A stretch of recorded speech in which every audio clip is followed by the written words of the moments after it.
What up, what up, what up, world? On a Wednesday. Man, we already got some super chats coming in. Appreciate everybody coming in the room. 36 Chambers with the super chat says JID has the strongest album on this list. Best feature game this year outside of Cole. And has the most complete work this year out of their choices. He's talking about... Oh, man, we got some more in here, too. Hold on. He's talking about the HipHopDX Rapper of the Year nominees. We're going to get to that. Andrell Green with the super chat. Appreciate Andrell Green for jumping in our Patreon the other day as well. He says, thanks for letting me tap in on the Patreon, fellas. Wish I could have chopped it up a little while longer. Andrell Green also says, a shame Nas is getting snubbed again by HipHopDX. KD3 is miles ahead of any album this year. Remember Nas said on the first time, the classic they coming with ain't effing with what I recorded last week. This is real. Andrew Green with another super chat says, check out the HipHopDX nominations of Hit Boy's beats on Legit with the backhanded compliment like they finally hit their stride. This is the best Nas has rhymed in a good minute. Like this 4-album run has been just decent. Shaking my head. Okay. Lot to unpack here. What Andrew Green's talking about is HipHopDX actually has a category for best beat of the year. Legit's in that category. Oh, they do? Yeah, I'm going to go through. I'm going to pull up some of their categories or whatever. But yeah, they've been watching us. I've been the only one talking about Legit like that.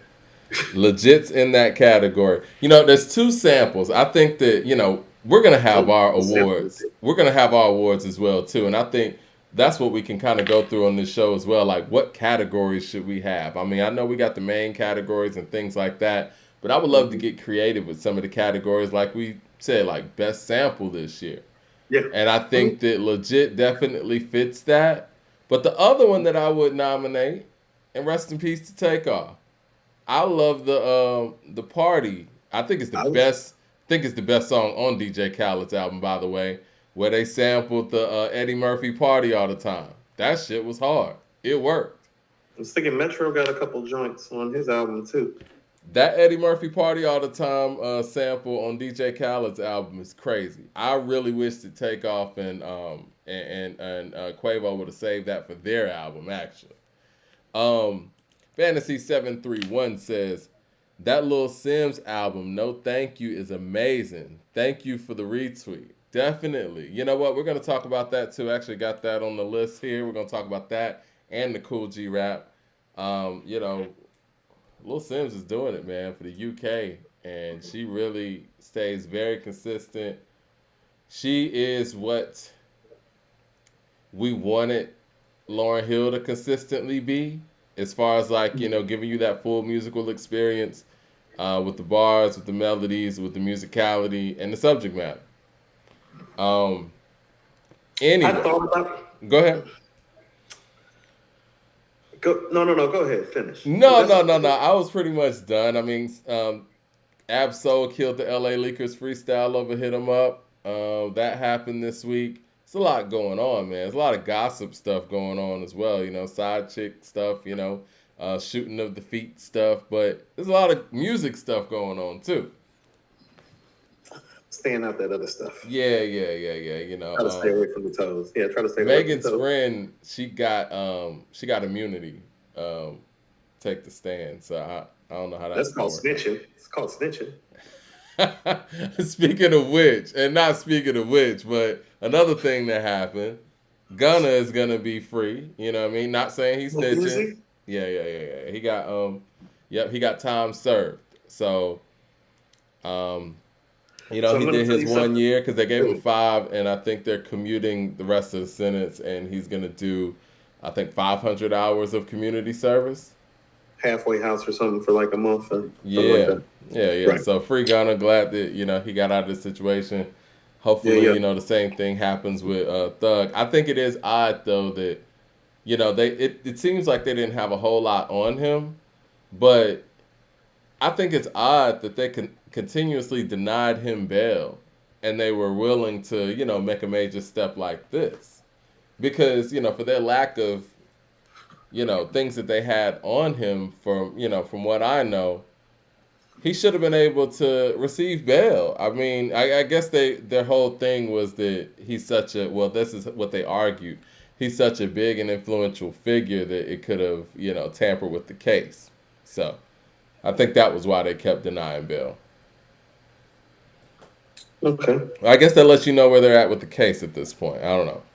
Kendall Outlaw with the super chat says, Nas is the only rap music that I have to listen to and have listened to in the past couple of years. I'm usually listening to the late 70s and 80s music. 36 Chambers with the super chat says, that new Simz album is stellar. Great stripped down beats, flows, schemes, and bars. I really enjoyed that drop. 2020 has been a very full year for hip hop. Mad Max with the super chat says Gunna better have kept his trap closed or he's food. Justin Jones with the super chat says, did y'all hear the Black Thoughts EP African Dream dropped last Friday? Did not hear that. We got some Black Thought to catch up on.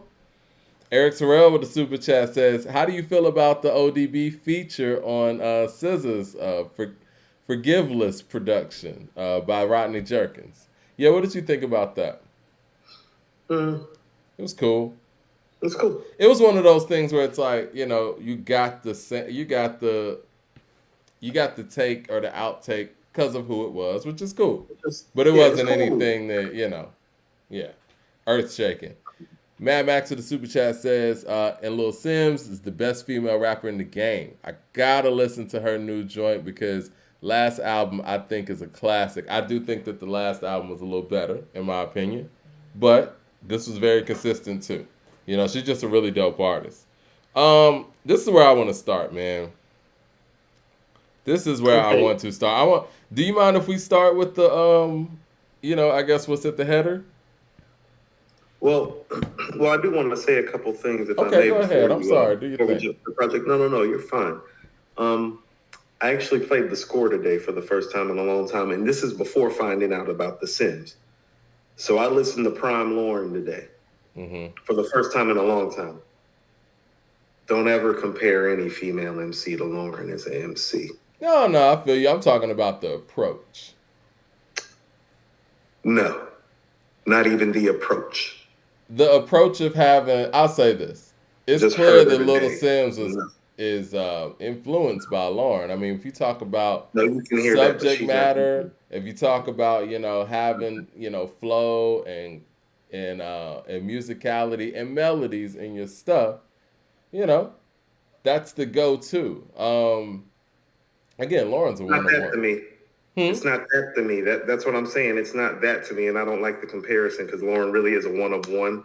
And like when you hear her, it's like you realize, and this is what I mean, is it's like, well, when you start comparing people to Lauryn stylistically, it's like, and then you hear Lauryn like on a day like today when I heard her, it's like, well, what does she do that's so comparable to you? Like, well, show like me I where said, it's the approach. So, no. This is what I mean. So when people say Lauryn, it's like, no, I'm thinking more Bahamadia. No, stylistically, I mean, I feel you. You're talking about on a level conversation as opposed to stylistically. I saw somebody say things are going on too because it feels, like if she were stateside, I would think she was one of those soulful Philly girls that came out around the time that Jill, Jaguar Wright, The Roots, like that whole collective. I could see that. Yeah, she feels like that to me. Like the vibes on this album had some very much, and I mean this with glowing praise. There are some Philadelphia half-like vibes and sentiments on here. I think highly of her. I saw somebody because Phil Mob, they just celebrated the 22nd anniversary of their debut album, Ashy the Classy, right? And that was a banger down here. But I saw somebody say they were supposed to be the second coming of Outkast. No. I get that, and I get the comparison, but they're not. You know what I mean? And that's what I mean by this one. You remember when the Youngbloods came out? Of course. Originally? They were being compared to Outkast. That's how Nothing. Big Boy was on 85. It's just a duo conversation coming out of the South or whatever. I dig, but and I'm not even gonna front, man. I love Sean Paul, and I mean I love the Young Bloods, period. But I was kind of taken aback by what was his name? J-Bo? Was it J-Bo? Sounded so much like Cujo for me, and I couldn't get into it at first. Sean Paul's always been a personal favorite. He's always been nice with it. He has one of the best flows ever. I think Sean Paul, at least for this city, I think Sean Paul, Big Gip, and T.I. have some of the best flows this city's ever heard. I mean, along with Andre and Big Boy, but yeah. Of course, but you know what I mean? Like, they're a whole nother conversation. But yeah, if we just talk about straight up flow, like crazy flow. Sean Paul's flow is crazy. It's funny that you say you listened to the score today. I remember we just had a post on According to Hip Hop. It wasn't too long ago. It really, really went on Twitter, and it was pick the best album. The choices were the score, East 1999, Soul Food, and the Firm album. And a lot of people were picking Soul Food. I was pleasantly surprised. It was like Soul Food and the score was probably getting the most. But it's funny, I was actually just randomly listening to East 1999 today. And I kind of had some takeaways from that because I listen to Art of War actually sometimes. Obviously East 1999 is the one. And maybe I was listening to it subconsciously because I remember you saying in a previous episode that Lazy was the rapper in the group. Mm-hmm. And one of my takeaways from East 1999 was Busy was the star. I've always felt like, for whatever reason, Lazy is the leader. Crazy's just the best overall artist in that group. Yes. But the biggest difference between East 1999 and Art of War is that Wish just didn't bring it on Art of War. Wish was really good on East 1999. When you think about it, he had highlights on there. On the actual song, East 1999, he had highlights. He was a highlight on First of the Month. He was a highlight on the Posse Cut at the end, shots to the Double Glock. He's a highlight on Mo Murder. And I was just going to say, like, on Art of War, he had the skippable verses. And it wasn't like that on the first album. And they always put him last on Art of War, too. Well, I'll tell you what. I'm not a big fan of Art of War, so I can't even speak to it because I cannot tell you the last time that I played that album. I still play East 1999. For an album that came out at the time that it came out, I still play that album with some regularity for an album that came out at that time. So I think highly of it, but I can't comparatively signify a lot of that for you because I just wasn't into Art of War like that. Never got into it like that. Haven't listened to it in eons. But here's what I mean when I'm saying nobody's Lauryn. And I just listened to the score. The problem with the score is Lauryn, because when she steps to the mic, she just blasts motherfuckers. Great MC. Forget Wyclef and Prowess, take them out of the equation. No, she just on blast, man, and ain't never nobody rhymed like that as far as a female rap vocalist is concerned. And what's crazy about it is that, I guess, the sentiment was after the score is well, can she make songs? And then it's the final hour and doo-wop and Lost Ones. It's so no. She got it, and she got it in spades. I don't want people comparing themselves to Lauryn, necessarily. Because it's not fair to them. Because if you got to sit down and really start hashing it, it's there's not a verse on this album that fucks with How Many Mics or Zealots or Ready or Not or Fuji Live. There's not one verse like that on this album. Not one. It's against the laws of physics. JY with the super chat says, that AZ song from a couple of weeks ago has been on repeat for me. Super fire. Apparently, he's releasing another album. Mad Max says, yeah.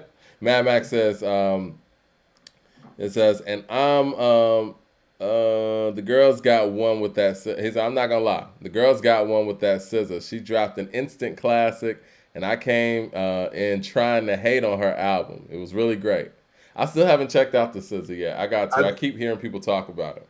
I told you my daughter texted me from school last Friday. She was like, "Daddy, I'm crying." I'm like, "What the fuck going on?" I'm like, "What's wrong?" She's like, "This is so good." It's that fire? All right, I'm gonna check it out. I'm gonna check it out tomorrow. My daughter never texts me at school about no music, like ever. That's all I keep hearing people talk about. Jay Short says, would it be possible for a hip hop artist to make a dope Christmas album or compilation? If so, who would you nominate? I think it's very hard to make hip hop Christmas songs. I think it's hard to make new Christmas songs, period. Players ball. Well, I mean, yeah, it's a Christmas song, but it really doesn't sound like one. I mean, you got sleigh bells in there, and you got that part in the hook. The melody's a little Christmassy, a little Southern Christmassy, a little funky. Kinda, you know. I mean, you don't hear that song, and it doesn't scream, you know, Christmas. But they did a creative Christmas when Players Ball comes on now. Yeah, they made a creative Christmas song on a Christmas compilation. They did a creative take on Christmas in Atlanta. They really did. But who would I nominate for? First of all, I don't think anyone could make a dope Christmas hip hop album. And if they did, it would have to be somebody who can rap and sing, I think. I was thinking Anderson .Paak. If Nate Dogg was here, didn't Nate Dogg make a Christmas album once? No, but CeeLo did. But CeeLo did a lot of remakes. And there was a lot of singing. No, Nate Dogg. You know who I nominate? Fuck it. I just got to keep it real. Speaking of Dog, I got to nominate Snoop. Snoop can make a Christmas album. He can do anything. He can't do anything. He rapped over Curb Your Enthusiasm. Snoop can do it. Crip Your Enthusiasm? That shit was hard. Yeah. It was good. I can't think of anybody offhand that's like a rapper.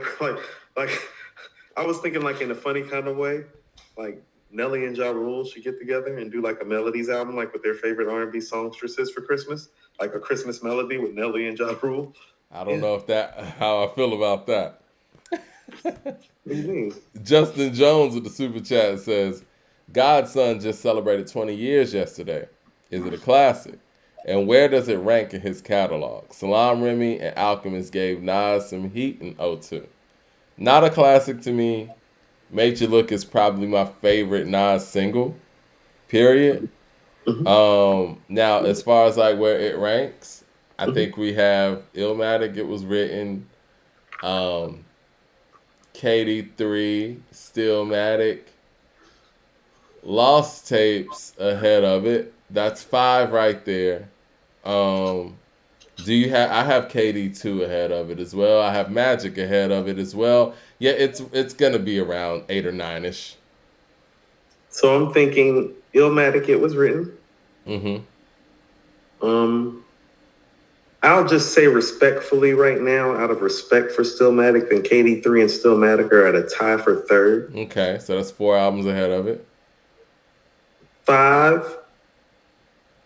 Magic. Ooh. I was thinking Lost Tapes or Magic. Yeah. We might have another tie at 5. That's 5, 6. Tie at 5. Lost Tapes and Magic at 5. Because the thing with Magic and KD3 and even KD2 is that like let it marinate a little bit. And then you got KD2 and Life Is Good. So that's your 7 and your 8. Yeah, so Godson's around 9. Godson's 9. 10. Yeah. That's what I'm saying. When Godson and we're not even counting KD1. When Godson's your 9th best album, you're the greatest MC of all time. And that's not conversational. It's not conversational when Godson is your 9th best album. I'm not trying to be funny. Around here thinking that they the illest shit that ever walked, and their 5th best album don't sound like Godson. All right, the only other person that has the Make type You of Look catalog. And Get Down is on Godson. It's his 9th best album. The only other person that has the type of catalog Nas has is Jay-Z. So that's the only reason why I'm bringing him up. What's his 9th best album? What is Jay-Z's 9th best album? Leroy Green, please tell us. Don't do it. Mad Max with the super chat says, only difference between Lauryn and Simz is the voice and accent and singing. Lil Simz is dead elite. Okay. Christopher Hogan with the super chat says, she's elite. She's not Lauryn. Christopher Hogan says, did y'all check out... What's that? There's elite and then there's the 1%. Like she in the 1 percentile. Like as an MC, she's in Rakim and Nas is in Black Thought's percentile. Simz is not in that percentile. This is the thing, Coop. Is it possible? Is it possible? She in the one ain't full without her in it. I hear you. As an MC. Hold on, let me say this. Is it possible for somebody like Mad Max, who's, under 25, who wasn't here when Lauryn was doing her thing, to not feel the same way you feel about Lauryn because she just didn't stay active? No, Mike. Nobody publicly that has a podcast or a co-host a podcast has publicly talked about some of the more disparaging parts of her career the way that I have. But when it comes to this bar work and this MCing, hell, fuck, no. But I'm not even trying to hear it. Is it possible that it's just not enough work? I listened to Lauryn this morning and then listened to Simz this afternoon. No. Is it possible that it's not enough work? She on album number 4. I'm talking about I heard Lauryn on group album number 2. Like, no. It's saying. Not any disrespect. Like, you can be elite and not be Lauryn. Lauryn, all right, let's just be real. Lauryn just out-rhymed Nas on KD2, Mike. Maybe. She just had the verse of the year until Nas dropped Magic. You understand that? I feel you. I mean, but it's his whole album. You know what I mean? All right, this is my thing. He was on Blunted on Reality. And he has a stellar verse on the song. Let's go back. His verse on Nobody is stellar. It's dope. Let's go back, though. Blunted on Reality. Not an epic performance, right? She's good. She's good. But you can hear it. You can hear it. It's flashes, right? Yeah, she flashing like a motherfucker. The score, epic. And then she's not flashing, Mike. She Haley's Comet. Yeah. And then the Miseducation, 3 rap songs and some really great rap verses. And I'll put in the Carnival as well. Awesome performances on there. So go through those 11 verses right there. No, go through those 11 verses right there. The 2 on the Carnival and then the 3 on the Miseducation. Yeah. Greatness. Show me the motherfucker. I feel you, but I didn't hear it today. I didn't hear that today. I feel you, but that's it. That's still better. That's all you need, huh? It's literally that much better. And I'm a big critic. And a big fan. It's that much better. Like, she's that supreme. That's what I'm saying. Like supreme. 1%. Christopher Hogan with the super chat says, "Did y'all check out Bun B's Static album?" Yeah, we talked about it last week. We talked about it on Friday. Yeah, we actually held off on the Kool G Rap because we talked about the Static. Yep. Jay Short with the super chat says, "Lauryn on the Fugees bootleg version was amazing too." Peter Parks with the super chat says, "What's the criteria for these whack award nominations?" We're going to get to that because it seems very political to me. Okay, let's jump into that. You want to jump into that? Yeah. Let me get to these super chats and we'll get to it. Michael Williams says, "One of these days you should do a Patreon with the Black Album versus Get Rich or Die Trying. I think the Black Album is better." Who said that? Michael Williams. I understand where he's coming from. Mike, you one of our faithful followers. How can you say that in clear conscience? You know what? Listen, I'm not. I see where he's coming from. You want to take that? I would love to. You're in all kind of trouble. Nas the Goat says, "R.I.P. to Granddaddy IU and Twitch." Yeah. Hold on. I want you to think about how Get Rich or Die Trying. I want you to think about the first 3 or 4 or 5 songs on Get Rich or Die Trying, and then think about the first 3, 4, 5 songs on the Black Album before you. I'm going to give you the opportunity to step out because you're going to find yourself in like a 3 to 1, 4 to 1, like 5 to 1, like hole. I want to see it. Dig out of. I want to see it. Jonathan Irvin with the super chat very says, problematic that you won't smoke with Get Rich or Die Trying with the Black Album. I think we should see it. Not with the Blueprint. With the Black Album. Black Album, yeah. I would like to see it. Get Rich or Die Trying. Yeah. It's very problematic that y'all think that. I mean, the bar work from Jay is just different. Just remember, it's December 4th versus What Up Gangsta. Good luck. That's done. Yeah. Yeah, it's done. But then you got patiently waiting. Hey, guess what? No. Then you got patiently waiting versus What More Can I Say? What More Can I Say is much better. Like I said, so that's 2-0. No, it's not. What More Can I Say is better. Many Men versus Encore, and now it's 3-0. And then No. Cool. Who I want you to do it? You gotta pump. You gotta relax. You gotta relax. There's no way Patiently Waiting is better than What More Can I Say? There's Yes, no the way. fuck it is. It's not, man. Yes, it is. Patiently Waiting's not that good of a song. You talk about an overrated record? I'll break your face. Nah, man. Ain't nobody playing Patiently Waiting. Jonathan Irvin with the super chat. Now the record that they got together on there is Don't Push Me. Don't Push Me's fire. Mike, Many Men and then In the Club. I don't like. Now you talk about happy shit. I really don't like In the Club like that. That's what it is. I don't. You like you In the want Club? to talk about some happy shit and you got to play Change Clothes next to In the Club and you calling In the Club happy. I like now, Change Clothes more than I like In the that? Club. I like Change Clothes more than I like In the Club. I do.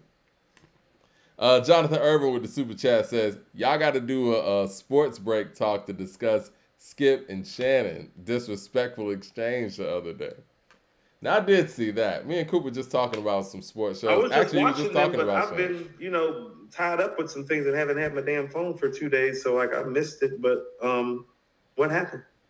Well, Skip, you just gotta see it. So they were talking about Tom Brady, and Shannon was critiquing Tom Brady's performance on Sunday. And Skip basically said that, Shannon was jealous of Tom Brady, that he's not the player that Tom Brady was, and this and that. He was just going. He said that before to Shannon, though. No, he was going in this time, and Shannon took off his glasses. It was, and I guess this was the straw that broke the camel's back, and Skip was like, put your glasses back on, and all of that. So he was very disrespectful. Thing is, man, when you look at the NFL Hall of Fame, it's such an elite class, man. It's probably, only like 400 people in there? I think that might be a stretch. No, their Hall of Fame is a real Hall of Fame. Mm-hmm. So it's like... real Hall of Fame. If you're in that... You ain't just sliding in. You ain't sliding in there. Nah. You're not going to get in there on some, I was good in college type stuff. Nah, the NFL Hall of Fame is real. And anybody that's in there, I mean, you're elite. Actually, Shannon, for his position, probably the best to ever play that position. And I know some people would say Gronk, Kelsey, and this and that. But, I mean, we saw this man go to Baltimore and still have some left in the tank and do it under different systems. And Shannon's versatility, and you look at where he came from with it, long story short, he's one of the greatest football players to ever play. So to try to down him on, just critiquing Tom Brady. If there's anybody qualified to critique Tom Brady, he's one of the 200 people in this world that can do it. Well, first of all, I don't think people understand, Shannon Sharp, when he was retiring, was considered by most to be the greatest tight end of all time in a lot of respects and a lot of aspects. Before Tony Gonzalez, Antonio Gates. Right.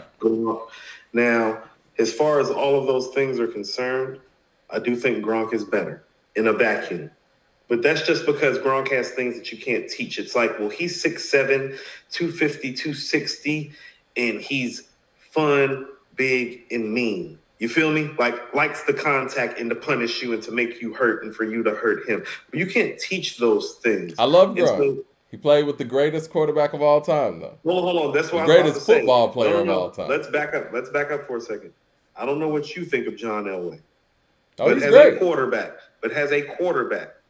I know accomplishment-wise, Peyton Manning and Drew Brees are considered to be more accomplished, maybe at this point. And Dan Marino was said to be, better arm talent. But, I don't think people understand. John Elway went to 5 Super Bowls. Yeah. And won 2. And he is one of the 5 greatest quarterbacks of all time, in my opinion. And so he is one of the few people that is close enough to say that, no, I can fuck with Tom Brady on a football field. So Shannon had a hell of a quarterback throwing. Oh, he did. I'm not saying John Elway is in the Joe Montana, Tom Brady, Peyton Manning. He's better than Brett Favre to me. He's better than Peyton Manning to me. He's better than both of those guys. Shannon was able to do it without. He did it without John Elway went to 5 Super Bowls. He went to 3 Super Bowls in the 80s when Marino and Jim Kelly and Montana and all those guys were walking around. No, he was going to Super Bowls. No, you're right. But I'm just saying, Shannon did it without him, though. Man. John Elway's the fucking man. I agree, but Shannon did it without him as well. Like, he showed that he could do it without him. Yeah, he did. But see, that's more than we could say for Grunk. That's more than we could say for Marvin Harris when it comes to, pairing him up with Peyton. That doesn't happen a lot. You know what I mean? Like, well, that's fair, but Gronk just has things that you can't teach. It's kind of like this. Here's how I feel about it. It's kind of like that whole Randy Moss, Jerry Rice thing. It's like, no. Jerry can be number one on your list. I'm telling you, if we play in football, you take Jerry Rice, I'm going to take Randy Moss. I'm about to beat your ass. No. You know what I'm saying? And so I'm saying the same thing kind of like with Shannon with Gronk. It's like, no. Take Shannon because technically and fundamentally, I get the things that you're saying. But that guy over there is such a freak of nature that he might make just 2 or 3 plays alone. It might take his whole game out and take the whole game out. You can't teach that stuff. Well, yeah, the exchange, you got to see. Barry Sanders, you can't teach that Barry Sanders shit, that Randy Moss, that Gronk. Like, you can't teach that stuff. I like the stuff that you can't teach. You got to watch the exchange a little bit more. Not more, but just watch it, period. And we can actually now. I didn't even watch yesterday. I was at work all day. Yeah. Matt Max to the Super Chat says, LOL, don't Lauryn have writers? Don't get Coop started on that. Speaking of having writers, though, you know what, man? Dana got mad at me the other day because, she was listening to Drunken Love, and I guess I brought up the fact that Future wrote it. She said that Beyonce wrote it, and I was like, nah, there's an actual reference track out there and whatever. So, it's Beyonce J. She's a big J fan and stuff. But the thing so she was pissed off at me, but this is the part that I took away from this Future reference track. I don't care about the fact that, Beyonce took the melodies. That happens. I find it wild that do say, if I do say so myself line, it's Future's line. And stuff like that. Like, there were bars in there, like the memorable parts on Jay's verse on there was in that Future demo. Now, y'all want to talk about having writers. Does that count? I mean, I don't know. I know we like to pull that. If that happened to Drake, it would be everywhere. Let's just be real. Because my thing is, like, as great of a lyricist that Jay is, and we know he is, he doesn't have to take Future's, catchphrases from a demo that was... The demo was supposed to be for Beyonce's verse, not for your verse. I just find that, again, not saying that Jigga needs writers or anything. Obviously, he's one of the greatest MCs all time, top 3, hands down. But that was the part that kind of blew me away about the demo, and I don't think a lot of people are talking about that part. Because my thing is, if that was done in that instance, and this is Future, imagine how many times that might have been done for other people that we've never even heard of. Who knows? I'd like to quote the legendary Black Thought from The Tipping Point. Ain't it strange how the newspapers play with the language? Just You Run with Super Chat says, have y'all heard Elzai's, what is it? Ziggas? Great album. I listened to it earlier this year, and I need to go back and listen to it again. I rock with Elzai. Y'all know I'm a huge fan. And and I was trying to tell Coop, like, yo, this album's crazy. Because the production is there. That's the thing that I love about what Elzai's been able to do with these collaborative albums over the past couple of years. He's been getting with some dope production. Eric Terrell says, Lauryn Hill is the greatest with minimal catalog. Nas is the greatest because his epic catalog is so... Nicki or Kim has the bigger catalog. Why is she the GOAT? Because she's literally because there's a separation that you can see. Hold on. All right, this is what I'm gonna say. In a vacuum, if you want to do an objective list, you can pick Kim. Like, if you want to do it objectively, you can pick Kim. I don't think she's the GOAT. You take. I said, it's one of those things. Like I'm gonna go right back to Randy Moss and Barry Sanders and Robert. But Lauryn Hill's in that same category. It's like, no. You go ahead and take that other person to battle. You pick whoever you want to pick. I'm gonna take L to battle. I'm gonna take your money, your respect, I feel your pride, whatever you got left. And so there's different levels and different ways that you can be the champ. You know what I'm saying? It's like, I look at shit in live time, in real time. And in real time, she's the fucking champ. Well, that's not an all-time thing. This is the thing. If you put Andre and Redman on a song together, I'm gonna tell you Andre's gonna have a better verse. But Redman's the greater all-time MC. First of all, I'm not gonna tell you that. I am. Okay. I am. If you talk about in their primes, yes, I am. Yeah. All right, let's just say this: Outkast, Redman, and Method Man. I'm not telling you that Andre is effectively better than Redman. So hold on. Outkast and Redman and Method Man do a song together. Who has the best verse on this song? It's 1998, 1999. I mean, like we picking between the four. It's probably going to be Meth if I'm actually picking one of the four. Andre's going to have the best verse. It is what it is. No. See, Mike, I'm gonna tell you what. You're a victim of Andre being next to Big Boy too much too. Andre ain't never stepped into the ring with a lot of heavy hitters like that. You don't know that. Okay. Jay Short with the super chat. Andre on a track, like this is what I'm saying. Like people be thinking it's like an easy thing. It's like I've been told people it's like part of the reason why I love Ray so much. Do you know how many times Ray has gone after Nas on a record? You're right. You feel what I'm saying? Ghostface. Ghost. Meth. Andre and Big Boy. All-time greats. You feel me? It's like who Andre other than Big Boy that's all-time great that you done heard Dre kick the shit with, Mike, when you saying that. Okay. Jay Short with the super chat says Tech 9 on the Carter 4. Tech 9 on the Carter 4. I'm sure the people are gonna get at you in the chat. Let me get to these super chats real quick. 16. That's what you got? You got Rick Ross on 16 and Tech 9? Because that's not Nas, Jay, Big Pop, like Ray rhymes with the all-time greats. Like when you say, so are you insinuating that Redman is on All Eyes on Me? So are you insinuating that Andre runs from competition? Are you insinuating that Andre runs from competition on the mic? I'm not insinuating that. No, that's not what I'm insinuating. How many heavyweights has Lauryn rhymed with then? He doesn't have evidence. She just rhymed with Nas. Okay, what else you got?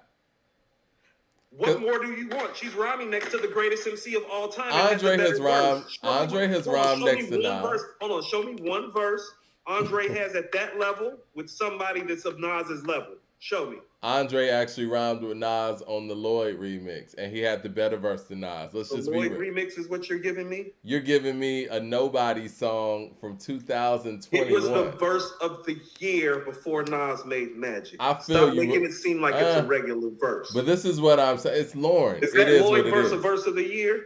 It's a candidate. You know what I mean? Better than Andre on the mic.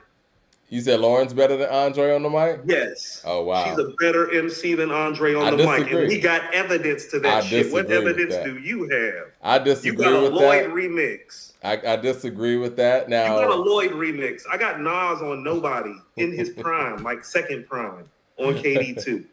How does Nas versus on Nobody go again? What's that? What's the point? I thought we talking about Lauryn. Is Nas the greatest? But you talking like these Nobody verses from Nas is like something that we just heard on KD3 I said Lauryn had the verse of the year until Nas made Magic. Did she not? I mean, again, that's debatable. I wouldn't say hands down. Like, it was great to hear them together. Saying it though, so I'm asking you because you said it on camera. I was cool with giving it to her because I mean, you got Nas and Lauryn. I got to go through the yearbook from last year. Let me get to these super chats real quick. Jay Short says Shannon has a thing on Skip doesn't have legitimacy, and that eats Skip inside. I mean, Skip is a journalist, and you know Shannon is a Hall of Famer. Shit. Eric Terrell with the super chat says Shannon didn't need to start crying like his feelings were hurt by Skip. Let's see. Let me catch up. He probably did, Mike. He worked very, very hard to get to where he, Yeah, like when you're one of the 200-300 best players ever at something, he's top 5 for his position. You know what I mean? Yeah. Did he make the all-time team? I think so. Yeah. Yeah, I believe he made the all-time team as a tight end. He was one of the top 5 players at his positions, right? Yep. 007 with the super chat says, how much of Big's rhymes gonna come out your... Okay. What up, 007? 36 Chambers with the super chat says, I'm from the West, so maybe I don't hear 3 stacks like that, but Redman is the superior MC to me. His highs are on 3000's level and might be better. Okay. People said Cooper's tripping. Facts, Coop. Eric Terrell with the super chat says, Coop, the door swings both ways. Maybe they didn't want to get on the track with Outkast. Andre rapped with the Chef and stood tall. He had a better verse than the Chef, too. Big Boy had a better verse than both of them. I don't know. The common denominator, the nigga numerator, never know who the hater niggas cater to your ego. Sorry like Atari, who's the cousin to Calico. This in Puerto Rico back on the street like Chico. The barge he large and got a lack in the garage. I don't know, man. It's very. I thought Kendrick's bars from his album, they sound better, but is it better? No. Right. No. Kendrick bars Styles don't make sound fights, better. So you gotta have like some. Big Boy got the best fight. And if we talk about the standout on Skew It on the Barbie, I don't know why you keep fighting for Andre. Everybody knows that. I mean, you know, I ride with Big Boy all the time, but I think that Andre's verse is pretty crazy on there. No, it's dope. They're all who they are. They're all-time great MCs. Like, you know what I mean, flowing and in their prime. Big Boy just happens to have the best verse on that particular song. And Royal Flush, I mean, Dre came right behind the Chef and murdered it. So yeah, that's cool, but it's like all he got is Ray. Ray got him and Big Boy and Nas and Inspector Deck and Ghostface and Method Man. You know, you get what I'm saying? Like you want me to keep going? Schoolboy Q, Kanye. Yeah. Mad Max with the super chat says, guys who grew up in the 90s used Lauryn to female rappers like white dudes, Skip Bayless, talk about Bill Walton. Not Lauryn is the Bill Walton of hip hop. Wow. That's really disrespectful of her because I don't know what else to say. But y'all don't have nobody better. It's like you want to know what? I'll tell you what. You want to play those games? Let's play some of Simz shit versus Lauryn shit on Patreon. Ain't nobody gonna be laughing when I'm done, Mike. Ain't nobody gonna be laughing. It's just gonna be a bunch of quiet motherfuckers like, you want to know what? We like to apologize. Because the same reason that you respect Nas and some of the things he does, you understand Lauryn does some of the exact same things. The literary devices, the connectivity, the black empowerment, the message, the high-level lyricism. The same things that we laud Nas for and Black Thought for, you understand she does these same things, right? But those guys have a wealth of a catalog. She just doesn't. You're right, and I can still play her abbreviated one and wax everybody's ass. That's fine. I don't know, man. I'm a firm believer her for not rapping enough. But her rapping that she has in the can is better than any other female MC has in the can. And that's just what it is. Again, I'm not saying it's fair. I'm not even saying that I'm like it. I'm saying Lil' Kim's the only one that even has better songs that would even win. So you say, in your opinion, Lauryn Hill's the greatest female MC of all time? Yeah, Mike, if I was doing a ranking, I couldn't viably. The only person that has an argument, the only person that has a legitimate argument over her, in my opinion, is Lil' Kim. I couldn't put her over. I couldn't put her over Kim or like. Kim can check so many boxes that it's hard to say no. But outside of Kim, the answer is no. I couldn't put her over Kim, Light. I mean, honestly, better than them though, if I want to be, bars matter. But I mean, I feel what you're saying. But again, this is the Andre argument again. It's like, it's just not enough. Like, yeah, of course, in a vacuum, if you line all these people up, I would say, yes, Lauryn's the best female I've ever heard rap. Yes, that's fine. But I'm not going to sit there and put 3 solo songs and a group album up against people's full catalog, man. It's not fair. Their verses floating around, Mike. That's what I'm saying. Like, she's done some stuff. It's not enough, man. No, I mean, here's what I'm saying. You know who she is, really? You know, since we've been having some of the football and some of the Hall of Fame talk and how hard it is to get into the Hall of Fame, I believe Gale Sayers only played 5 seasons and got into the Hall of Fame. He's the only person with that. He's the only person that's with that abbreviated a tenure that ever made it in the Pro Football Hall of Fame, because in those 5 years, and for people who saw him, he was the first version of Barry Sanders, is what we've been told. But I look at her kind of like in that way. And he was Barry Sanders. Before Barry Sanders, he was like that. It was just abbreviated. No, she's a Hall of Famer. And like, yeah, as far as like the female class of MCs go, like, no, none of them are touching her. And Kim is the only one with a viable argument.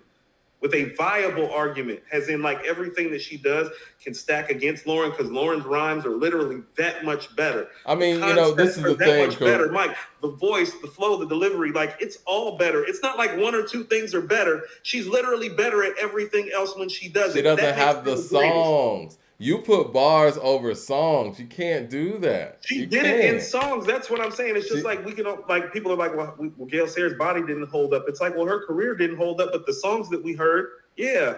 I mean, she hasn't made an album in 24 years. Tell them to do better then. But I mean, again, tell somebody to do better. Like for everything that you're yeah, we can make that same argument for her. Cool, we can make that same argument for her. She couldn't follow it up. I've been she couldn't do better. She couldn't do better than what she did. That's what real greats do. My main critique. Where are you at? That's a huge critique. Dropping solo albums. That's been my main thing. That's a huge critique. It is a huge critique. If you want to talk about all time, you had a great moment. She had an incredible moment. Mike, imagine if everybody quit in their prime. Mike, 1996, 97, 98, and 99 isn't a moment. Those are years. No, 99 is non-existent. What did she make in 99? No. She was still popping in 99. What did she make in 99? I didn't say what she made. Didn't she? Exactly. You just throwing a year in there. And she didn't make anything in 97. Isn't the Unplugged 99? No, the Unplugged's like 2001 or 2, and it was trash. Let's be real. Water's not trash. Water's beautiful. Water's dope. But you talking about like 2 or 3 songs out of like 20. She came out there with an untuned guitar. Don't make me go out here and do this. I don't want to sound like I'm slandering Lauryn because I love Lauryn. But let's not sit here and act like this Unplugged. You sound like what's his name? Justin Hunt talking about Kendrick's album. You know what I'm saying? Like, no, we're not gonna do that. No, it's not that, Mike. No. She literally. Listen to what I'm saying. Okay, let's have a quick conversation, Mike. Yes. This wasn't even on the show reel. No. Let's have a real conversation. Let's have it. Who has a better rap voice in the female MC class than Lauryn Hill? You're not going to get an argument from me. No. I want you to just answer the questions, Mike. Who has a better one? Nobody. Who's a better lyricist? Nobody. Who is a better songwriter? Well, see, now that, I don't know. You know what I mean? Like, honestly, Missy's a better songwriter than everybody, okay? Here's what I'm trying to tell you, Mike. Everybody, show me. Missy's a better songwriter. No. I want you to show me one. And this is what I mean about the separation. I want you to show me one female rap album where there are 3 rap performances on that female rap album that are on par with the 3 rap performances she gave on her singing ass album.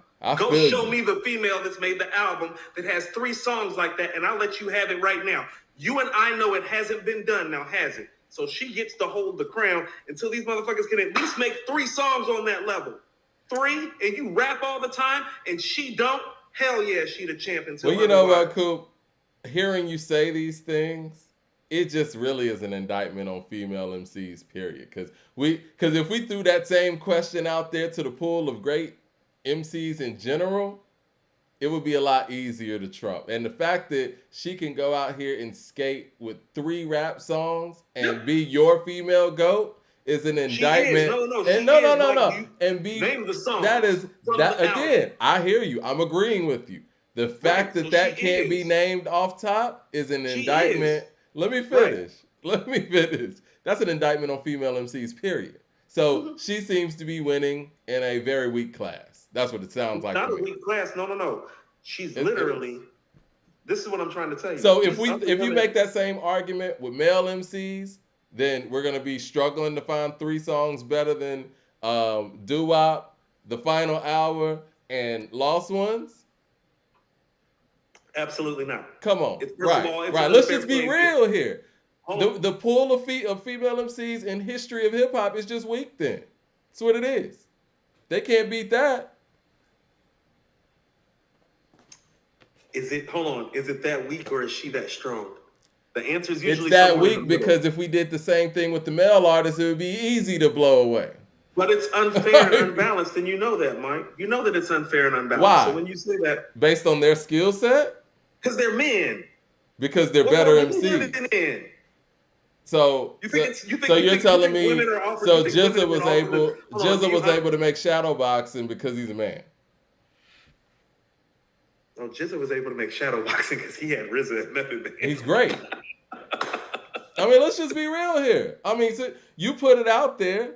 Those 3 songs are tough for a female MC ever to touch, right? That wouldn't be the same case with a male MC. Why is that? Sounds like they just got a weak pool of music. I will be honest with you. The only thing that I could viably give you that is comparable in terms of saying that about like 3 songs is when Rakim made like Follow the Leader, Microphone Fiend, and Lyrics of Fury. It's like, well, what guy got 3 songs like that? Like that was 88. And even KRS and Kane could lay maybe claim to that, or Kane shortly thereafter. But here's what I'm trying to say to you. Slick Rick, man. What are you talking about? No, like, Slick Rick, no, this is 88. Slick Rick is the following year. I'm saying that's 88. Huh? That's 88. The Greatest Adventures of Slick Rick, 88? Yeah. This man got a children's story. Sure? He got children's story. You got Hey Young World. You got Mona Lisa. And you got Teenage Love on a record together. No. This is what I'm saying. This is what I mean, Mike. I'm talking about like the MCing and the concept and all those things. And I hear you, but it's like when you play Hey Young World next to Microphone Fiend, it's like, you know who the better MC is, don't you? Okay, but what's the better song? It could be debated. It's debatable. I would still pick Microphone Fiend, but it's debatable. I love Hey Young World. Yeah. But it's very debatable. No, I get you. That's a debate. That's a how you feel type of thing, because styles make fights. But what I'm trying to submit to you is that I think the answer is somewhere in the middle of how you're feeling. I think you feel like the crop is too weak, and so her star shines too bright, maybe. And I'm trying to tell you, like, no, like it's somewhere in the middle. It's like, no, she's the shit, but people need to do better. This is what it is. This is what I'm getting from this. This is what I'm getting from this. She actually rapped at a level and made music, hip-hop music, at a level that some of the great male MCs do. Correct. And female MCs haven't been able to reach that. It is what it is. Correct. I mean, because every top 20 MC that we could name 3 songs to challenge that. Yes. Can I ask you something? And the fact that you don't think that there's any female that could even do that with those 3 Lauryn songs that were made eons ago, that right there lets you know the pool's kind of weak. I do think that there are some people hanging out right now that can prove themselves to be capable, but it just hasn't happened yet. It don't happen till it happened, Mike. Like when we heard her on Blunted in Reality, it hadn't happened yet. But if it ain't happened in 22 years or 24 years, it ain't gonna happen. Oh, that's not fair. I don't like that you're saying that. I don't like that critique or that take on it all. Here's what I'll tell you today. This is part of why I'm telling you. Well, this has kind of been a renaissance for the female MC class. I would like one of these beautiful and talented ladies to kind of like show themselves to be that. Because here's the reality of the matter. Lost Ones came out in 98, right? Mm-hmm.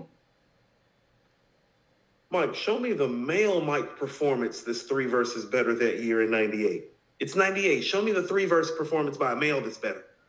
That's what I mean about how special she is. It's we could go to It's Dark and Hell is Hot. You know what I'm saying? Okay, like I said, go show me the 3-verse performance better.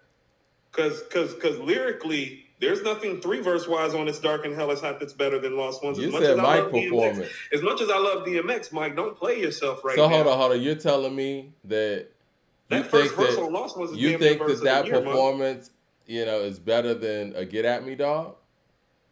Like, as an MC, like, Get At Me Dog's a better song, but the better Mike performance is Lost Ones, Mike. That might be verse of the year. It's funny how money changes situation. Miscommunication lead to complication. My emancipation don't fit your equation. I was on the humble, you on every station. Someone play young Lauryn shit like she dumb. No. DMX ain't saying no shit like that. Stop playing, Mike. But is she performing like he is? Greedy, What's the better song? Stop being greedy. Get At Me Dog is lyrically not fucking with Lost Ones. It's a better record. It's not a better Mike performance. Mike performance is Lost Ones.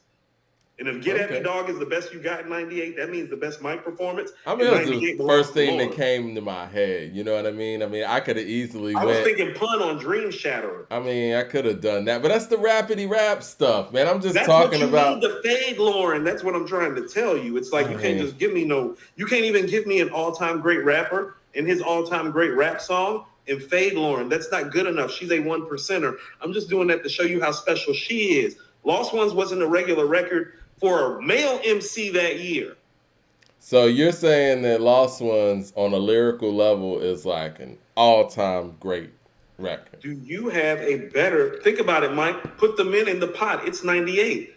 What song is lyrically better? We got a Clementine, Moment of Truth, Capital Punishment, It's Dark and Hell is Hot, and the best you could give me was Get At Me Dog. I mean, L Boogie.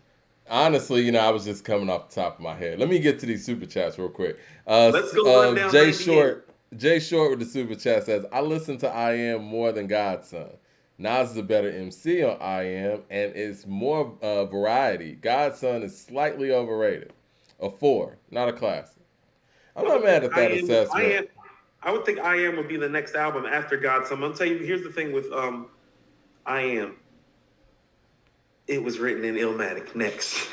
Mad Max in the super chat says, Scoop. I'm not saying that Simz is better than Lauryn, but there's a bunch of females today lyrically as good or better than Lauryn. She just has a voice, etc. No, they're great. This is what I keep trying to say. I'm not taking away from the crop or the class. Once again, I'm going to say that I haven't heard anybody be a bigger proponent of the female MC crop that I hear like all the time in the years that we've been doing this podcast. I love what's going on. And we talk about these women with fervor more than any other podcast that I see. They're great. I don't think there's ever been a collection of female MCs in hip hop that's better than what's currently going on right now. I truly believe that. And none of them are as good as Lauryn. And that too can be true. You feel what I'm saying? Like all of them can be great lyrically and be who they are and still prove themselves to be all-time great and have great careers.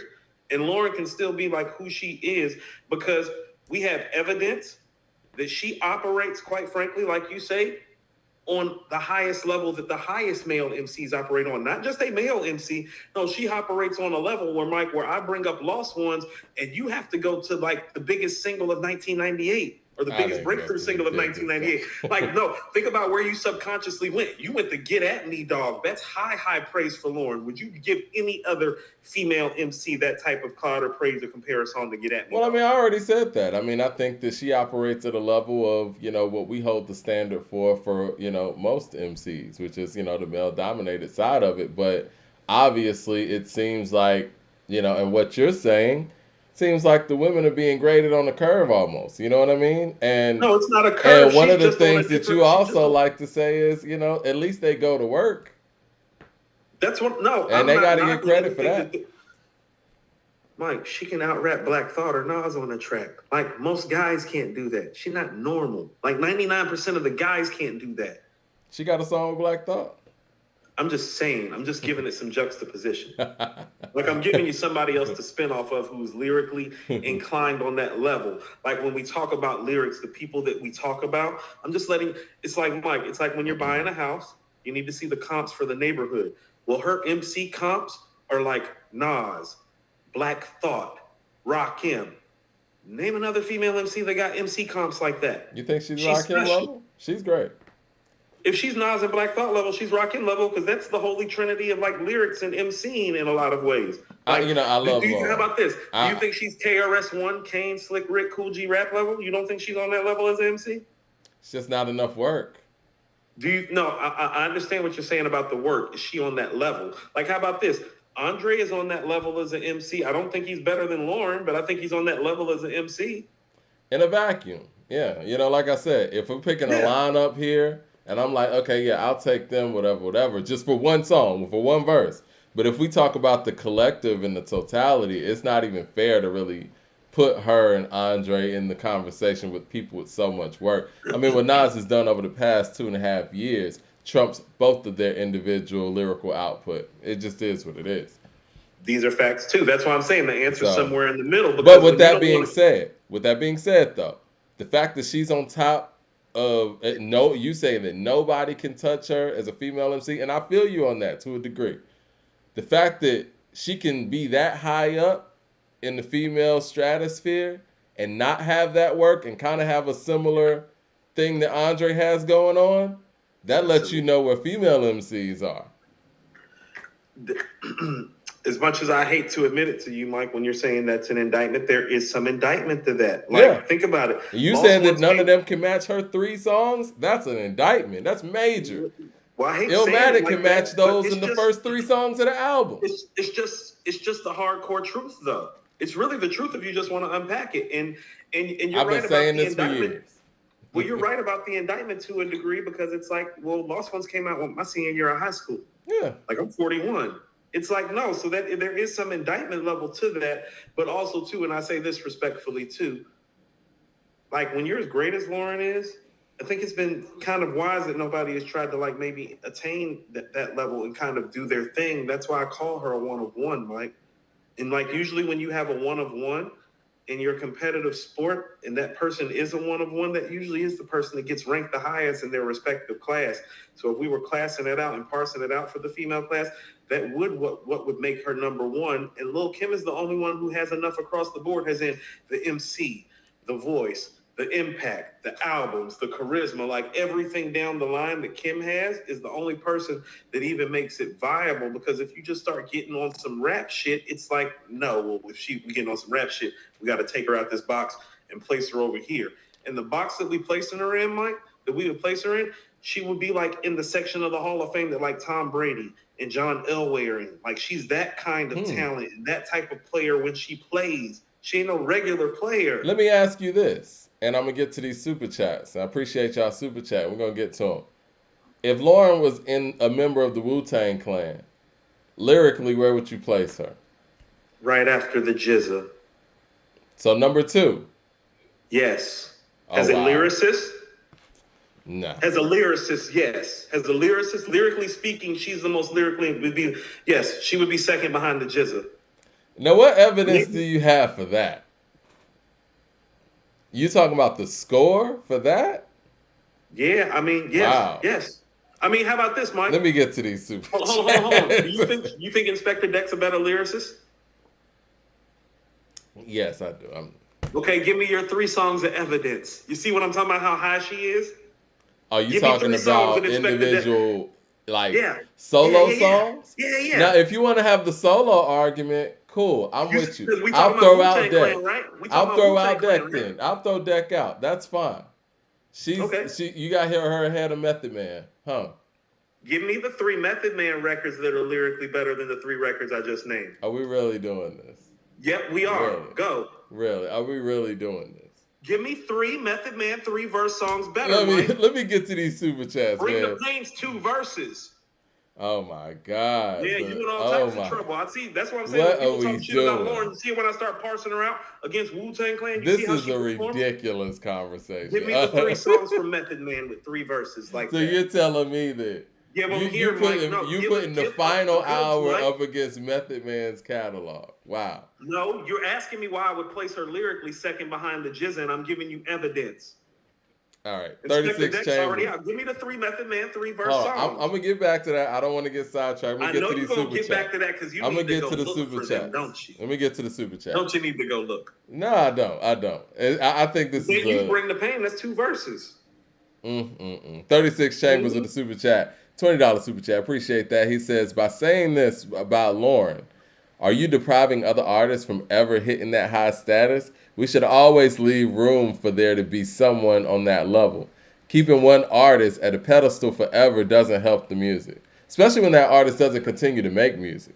Mad Max with the super chat says, I'm sorry, you're going to tell me Lauryn's lyrically better than Lady London or Shay or Light or MC Light from way back? Lauryn got the voice and the flow. That's just the separator. I mean, I love Lauryn, but you're overstating some of this stuff, Coop. 36 Chambers says, Lauryn if I'm overstating it, why can't y'all give me something better? I don't hear nobody naming records. Lauryn is benefiting from the mystique and inactivity. We say I'm talking Jay about gets the knocked records. down. Hold on, let me get to these super chats. 36 Chambers says Records. Lauryn is benefiting from mystique and inactivity. We say Jay gets knocked down below Nas, partly due to the lack of modern good content or over the past decade. Why don't we do the same thing with Lauryn for that? Yeah, I mean, she ain't made nothing. Eric Terrell with the super chat says, I'm the Left main Eye person was. saying all these things. Eric Mike. Terrell says, Left Eye was just as good as L Boogie rapping. It's not true. And I love Left Eye. That's just not true, Mike. I think you're overstating, though, for real. I think you guys don't have any songs. Why you keep saying I'm overstating it? Just You Run says Rhapsody is on L Boogie level lyrically with 2 great albums.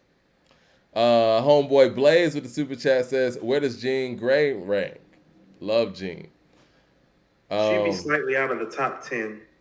Out of the top 10? Slightly. Said Cooper's getting destroyed by Mike.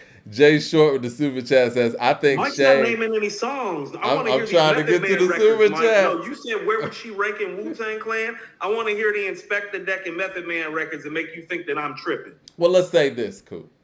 Let's not say this. No. No, when we were talking about Lauryn, we were talking about records. Name the record. You're really talking about Lost Ones, Doo-Wop, which is an incredible record. I think one of the greats of all time. In the final hour against Method Man's whole catalog. I'm not going to disrespect Method Man's catalog like that. Name the songs. Jay Short with the super chat says, you don't have them and you know it. I got to catch up with these super chats. Let me catch up and I'll get to it. I want those 3 Method Man songs because I don't want to move off of it. I'll get to it. You asked a question about where she would rank in the Wu-Tang I got you. Sentiment like I'm tripping saying Method Man would be behind her. You got Method Man behind Lauryn. Okay. Jay Short with the super chat says, I think Shay has the potential to make 2 GOAT female albums. I think she does too. DFW Herbie with the super chat says, Just Another Day by Queen Latifah. Abstain Night by Eugene Blackrock. Okay. Let's see what else we got. 007 with the $20 super chat. He says, I wish Eve went at rap aggressively and had the prolonged career that she had, the total package. This would be a different conversation. Is it fair to say that female rap careers have a short shelf life as opposed to the crop being weak? I think that female MCs get pushed in different directions. I think Eve is a prime example of that. Eve is, to me, I think the total package. I think that she would be the prototype of what we would see a modern female MC be from a commercially viable aspect and still being able to have core records. I wish Nicki would have kind of taken on some of the things that Eve did. I think Nicki tried too hard to be too pop when she needed to kind of balance it out a little bit more. Because even when Eve was being pop, it didn't feel like it. Blow Your Mind and shit like that didn't really feel like Eve was trying to be crossover, but they crossed over. Well, this is even what I'm Gangsta saying. Love it.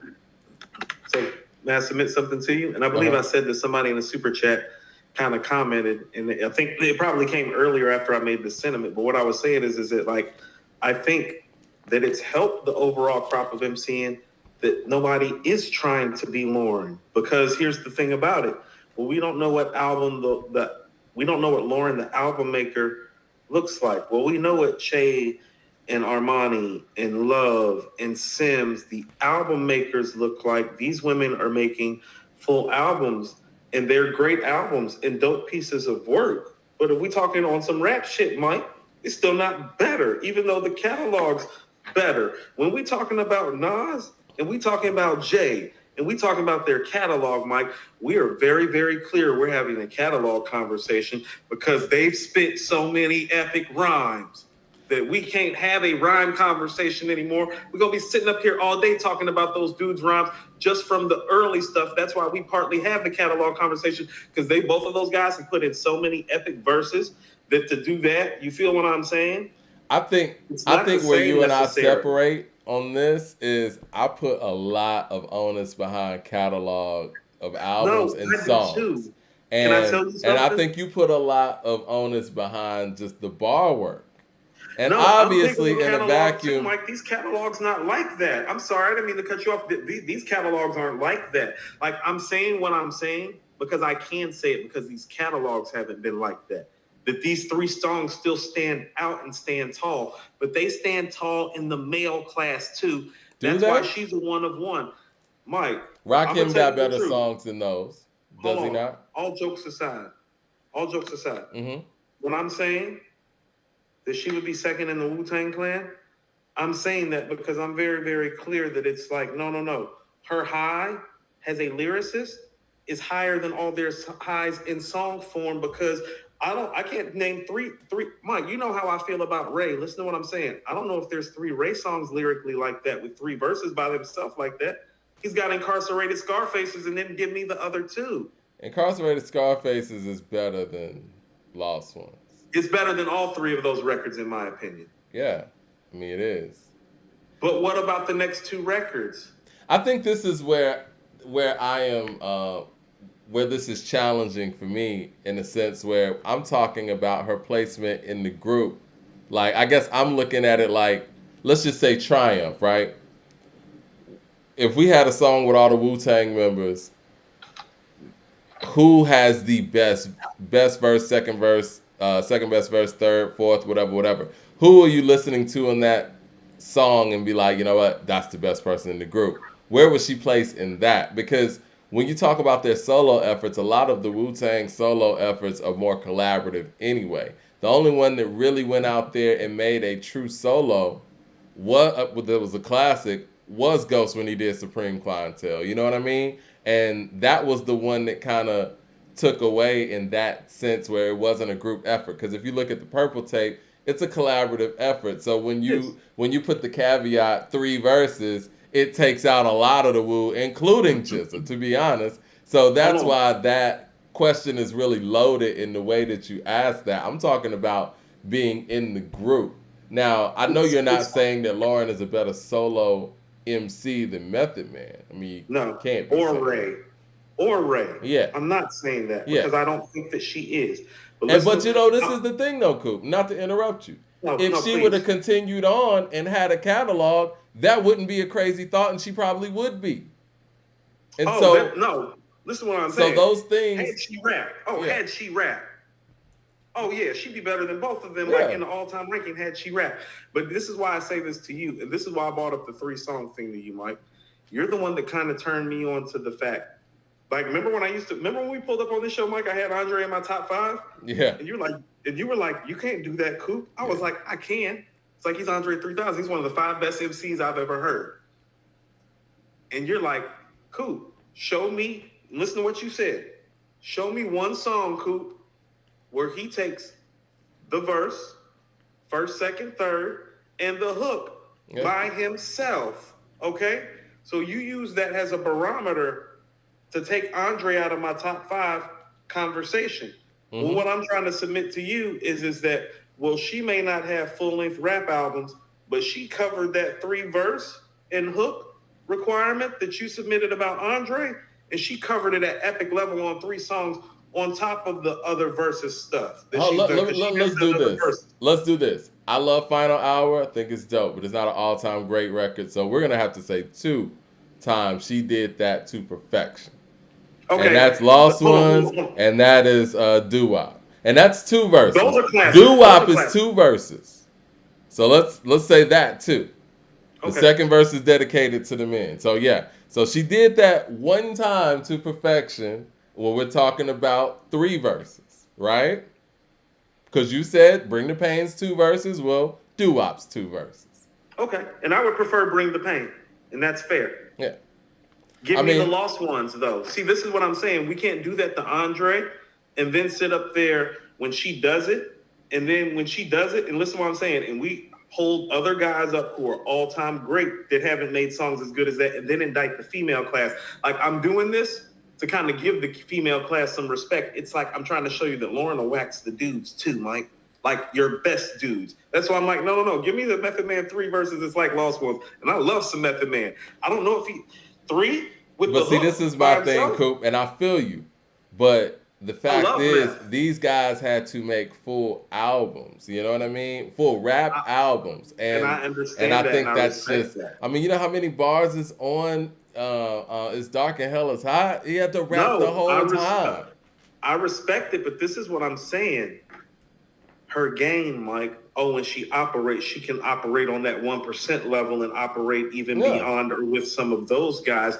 And she is the only female MC that I've ever seen like that. But that does not I've mean always the said others that. cannot. But that does not mean the others cannot exist and be great. Because here's what they all have on it. Like Che Noir and Armani and Love already have a better catalog than Lauryn. All of them. Well, there Like it is. right now. So does Simz. Like all four of those ladies right there have better catalogs than Lauryn. Yep. Now, do you really think any of them is a better MC? Che would be No, the one I that don't. I would probably pick that would trend the most towards potentially being that, like on some rap shit. Simz is the one that probably artistically that I would see. Concept-wise, Love is the one. Voice-wise and persona-wise, Armani's the one. But understand, Lauryn is all of those things. No, I feel you, and I always say Lauryn's the best female rapper I've ever heard, female MC I've ever heard. See, that's what And I mean. until I hear Like, how about somebody this? that She's the one that makes me want to change the female rapper talk, Mike, because she's proof that there doesn't need to be that conversation. Well, see, this is the thing, She's Coop. proof. And No, once see, it this happens is the once, it thing. just needs This to is the happen thing, and you just covered this. When you talk about those 3 songs, and even with Final Hour being included there, and us struggling to find, a female MC who can match just 3 songs that were made 24 years ago, then yeah, we do kind of have to keep putting that there until we get a female MC that gives us a Purple Tape, until we get a female MC that gives us an Illmatic, a Ready to Die, a Reasonable Doubt. We have to keep doing that. I'm sorry. A Good Kid, Mad City, a College Dropout. Do we have a female MC that's giving us rap albums like this? And we just got to be really honest about this. You said we didn't have a female that gave us 3 songs. Fuck an album. I'm not saying, it's not that I'm saying it, Mike. It's not that I'm saying it. It's that we all know that it's true. So Damn yeah, that so I'm saying that's it. why Damn there that I'm is a saying it. It's the fact that subcategory. It's true. It's not that I'm saying it. Yeah, because if we put it all together, you're way in the back. Unfortunately. If we put it all together, you are way in the back. And you know what? And it's not even because it's not like that for R&B. Hold on. It's but just then rap. We can cut your shit. But this is what I'm saying. Here's the juxtaposition about it. But then we can cut about 30 minutes of your shit on, and it seemed like you way in the front, like way in the front. Yeah. Way in the front. Not Mike. It would be different if it sounded like she was just a little bit in the front. Mike, if he sounded like she way in the front. Right. Have you heard, Mike? Have you really since Lost Ones came out? That first verse, have you ever heard a female start a song off that lyrically concise, precise, objective, conceptual, literary devices intact since then? Have you heard that? I think it's the best female rap song I've ever heard, to be honest. Thank you. It is. The best female rap song that we ever heard shouldn't have happened when we were in high school. And this is the sad part about it too, Coop. I think she could do it again, or at least she could have in that era. She could have made about 5 more of those. She just didn't. I think she could do better. How about that? Right. I think she could actually do better than that. Right. New Channel 100 with the super chat says, Most Def from Black Star in 1990, from the Black Star album in 1998 has verses better than Lauryn. Mathematics. Okay.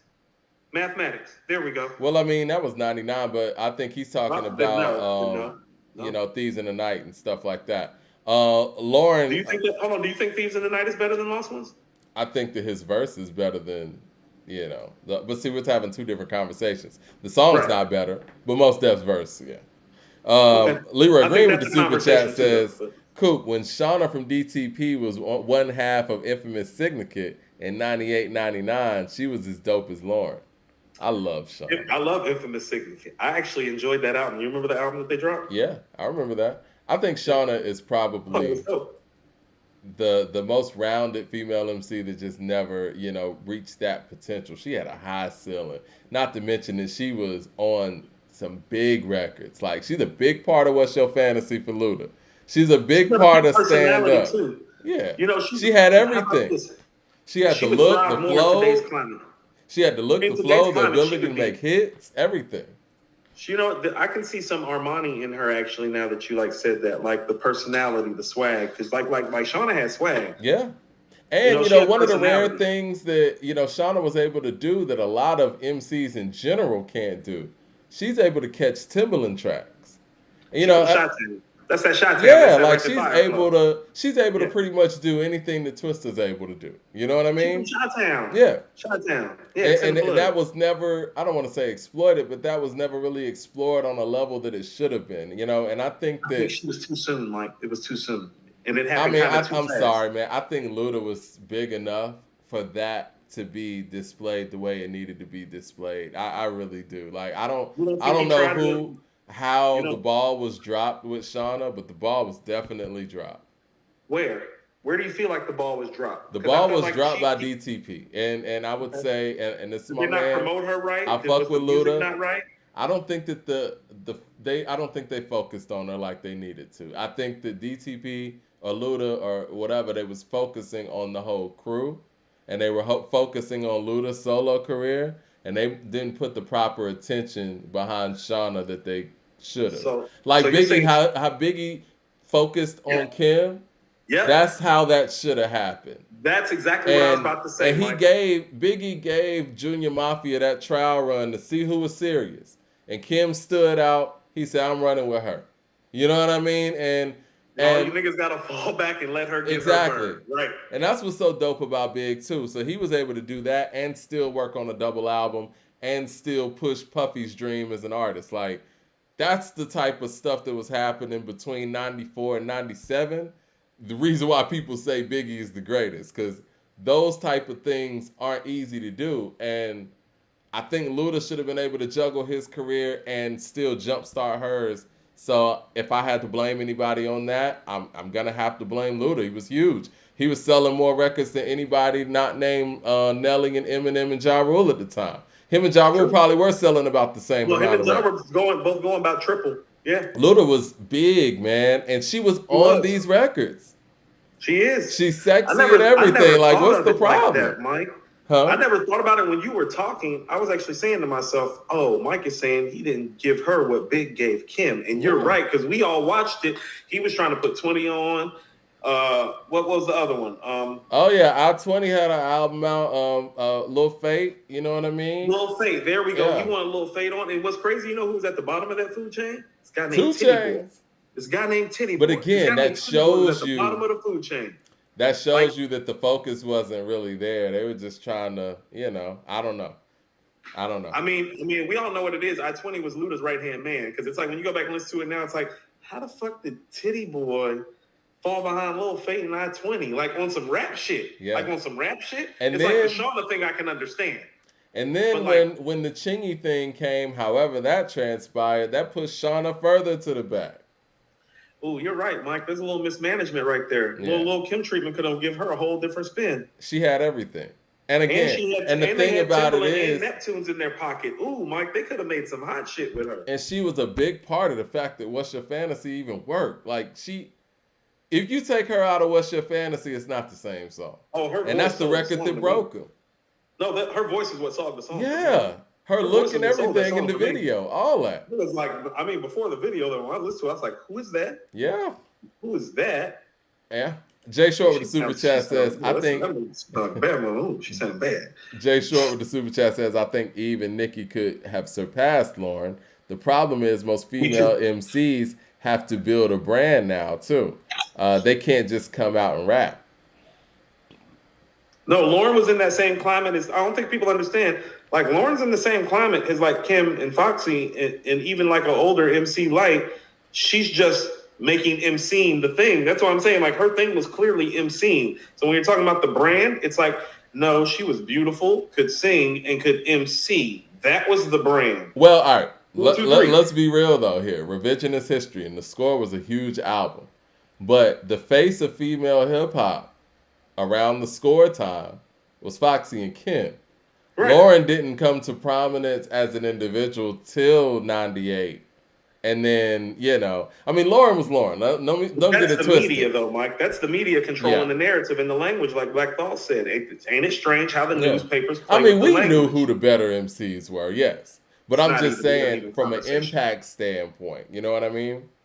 And that matters. Yeah. That matters. That's why I'm saying for me, because Kim has stood the test of time, her impact. Think about this. Kim's impact in prime was never affected by Lauryn's greatness. You're right. And so if you want to give it to Kim, I'm cool with that. I think Kim Kim's was the GOAT. outside. No, Kim was outside and was on the radio more than Lauryn, was more impactful than Lauryn, and is a better album maker than Lauryn because we don't know how a Lauryn rap album would sound like. So Kim is the only person I feel comfortable handing it to. And the songs that I would give you from she's Kim, got the bars. She's got some bars. I'm gonna give you No Time from Lil' Kim. That's the 3-verse hitter right there. I love No Time. I like No Time. I like No Time and Lost Ones on the same level. Me too.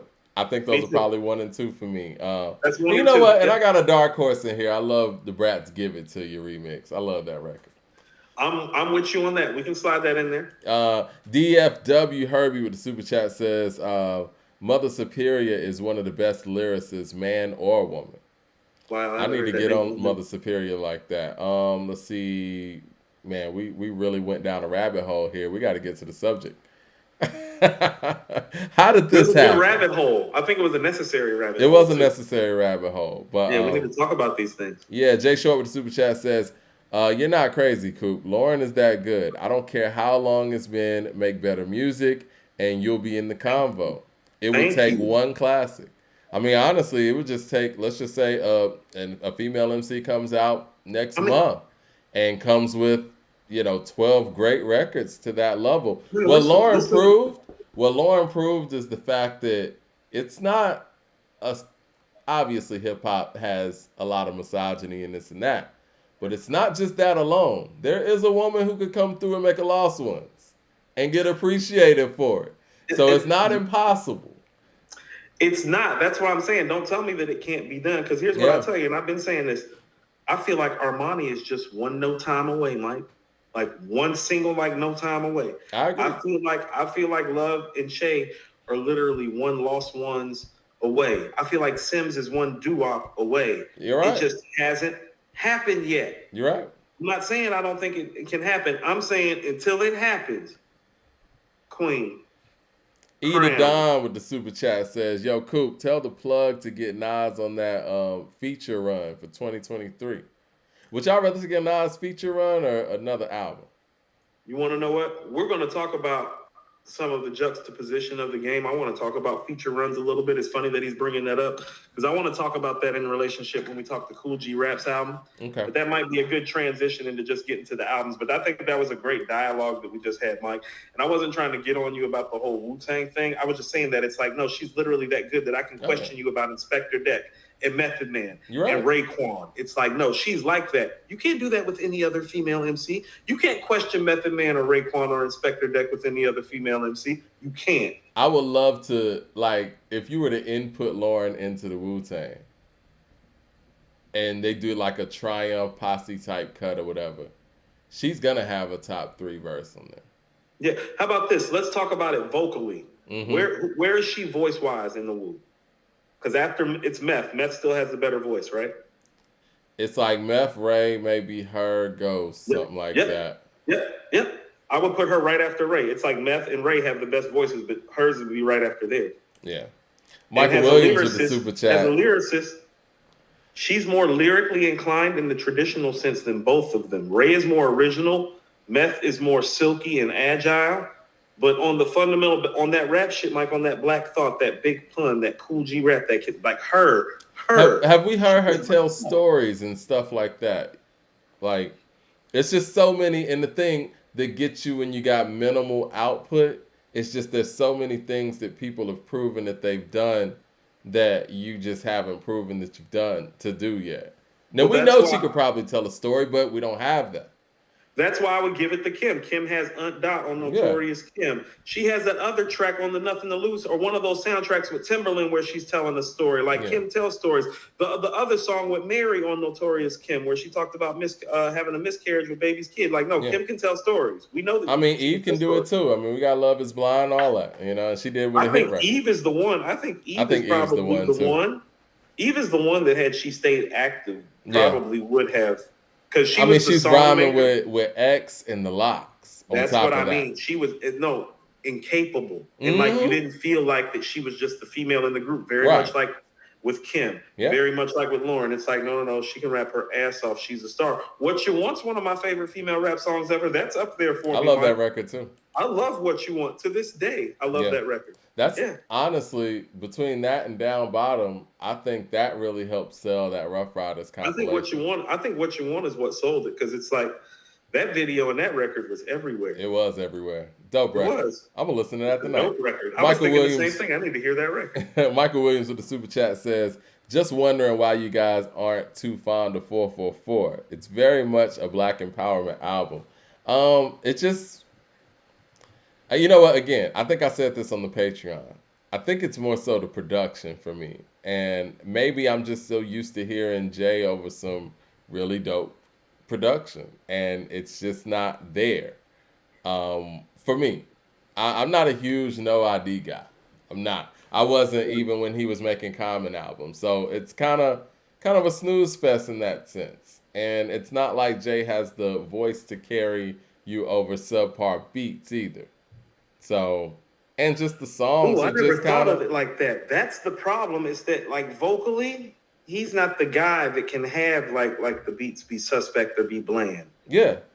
Yeah, he needs that soulfulness or like that high kick. Yeah, and I feel like it just brings the best out in him too. You can hear his intensity when the production's at a certain level. Like when you hear him on a public service announcement, he sounds different than he sounds on, Moment of Clarity.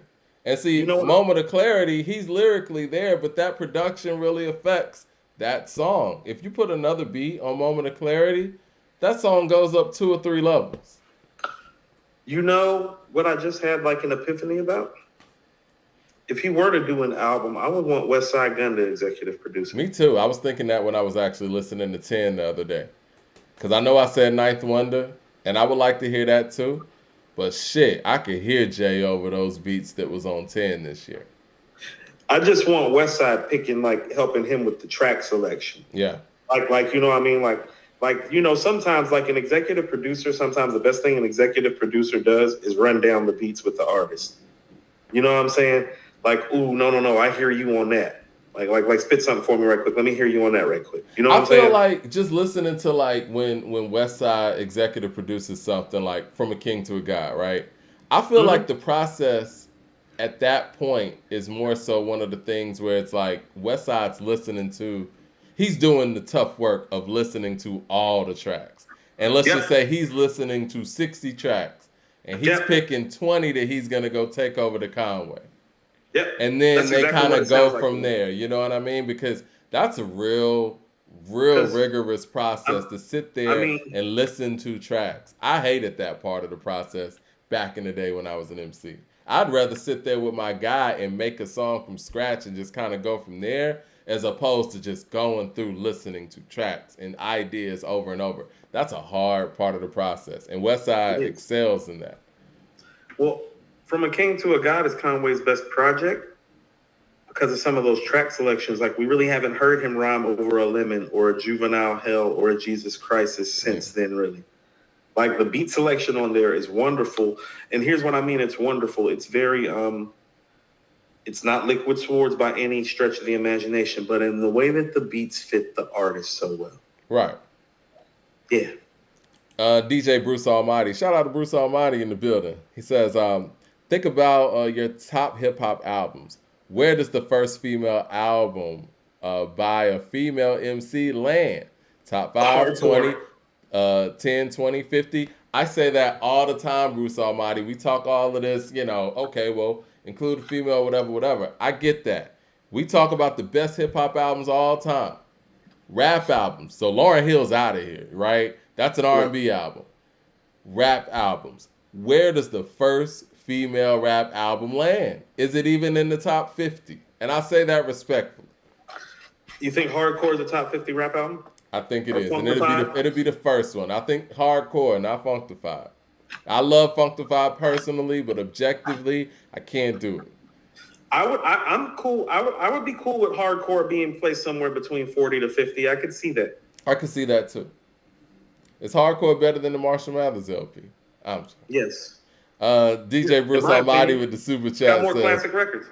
Hey, I'm not gonna argue. DJ I know Bruce, you're not gonna argue. We all know that shit.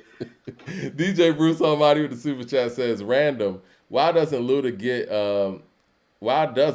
the bad rap as a label owner that everyone else does? No one was happy on DTP, and those who were successful left." Good question. I don't know. You're right. Chingy complained. I mean, you see what happened to Chainz as soon as he left. I mean, Chainz became a all-time big-time star as soon as he left. And he never really, quote-unquote, complained, but the fact that Chainz never really worked with Luda on his run speaks volumes. You had that incident at the BET Hip Hop Awards where, Shauna said that, somebody over there blocked her from being in the cypher. I mean, they're all good now. I'm not trying to stir up anything, but just going through history. Yeah, it's interesting. I don't know. Jay Short with the super chat says, JD is the reason that Lauryn is the female GOAT. He fumbled the ball with the Brat. Y'all think the Brat was in line? This is my thing with the Brat. I mean, she beat everybody there with it. Like, she was the first one to go platinum. It was 94. I think, and I hate to say it, is like, 94 is a funny time if you don't know what your identity is yet, because it's like, that's where I was gonna you got Snoop and Dre still having their impact and effect, but Wu-Tang is here now, and Biggie and Nas have just popped up. And so I think he tried too hard to make her like Snoop and Big all at once. Mm-hmm. And the music was great. But the second album, I think he just kind of like let her go. Well, and I don't know if that was like the progress, because like Another Tantrum's just not that good. This is what I'm gonna say, and I'm gonna piggyback on that because we've spoken about this on the show before. I think the Brat just didn't have a solid foundation because once again, it sounded like, well, I remember Jermaine Dupri saying it might have been on his T.I. interview. He was on T.I.'s podcast. It was one of these interviews. He said that he had the Brat sitting around for about a year because they were trying to figure out the direction and which way they were going to go with it. And I guess, the whole G-Funk thing kind of was popping at that time. And that's the, door that she jumped through. But when G-Funk was gone, it was like, okay, well, what do we do next? And she didn't have a solid foundation for herself. So it was kind of like a double-edged sword that Funkdafied was so successful. Because if it wasn't, then you kind of, could change up or do whatever. But Funkdafied was such a success off of an identity that kind of really wasn't hers. You know what I mean? So it's like, how do you follow that up? If you have your own identity and it's not successful or is successful, it's easy to follow that up. I mean, even with Kim, with Hardcore, she could follow that up with Notorious K.I.M. because she had a lane that was hers. She identified herself instantly. Yeah, she did. And, to the point where her identity was so strong, it threw Foxy off of her game. With China Doll, she was kind of sounding like Kim a little bit, unnecessarily. Which is crazy, she didn't because have to it's do like that hurt China Doll. Yeah. So I think that if anything, the Brat kind of suffered from, lack of identity. And maybe, just maybe, if the Brat could have waited, and you never know when things are going to happen. Like, I don't know what's going to happen in 2024. But if somehow she could have waited on Missy to get to the party first, then maybe that could have been the lane. Maybe the Brat could have worked with Missy on her second album, but Another Tantrum was 96? And Missy came around 97? So. I mean, they did Sock It To Me.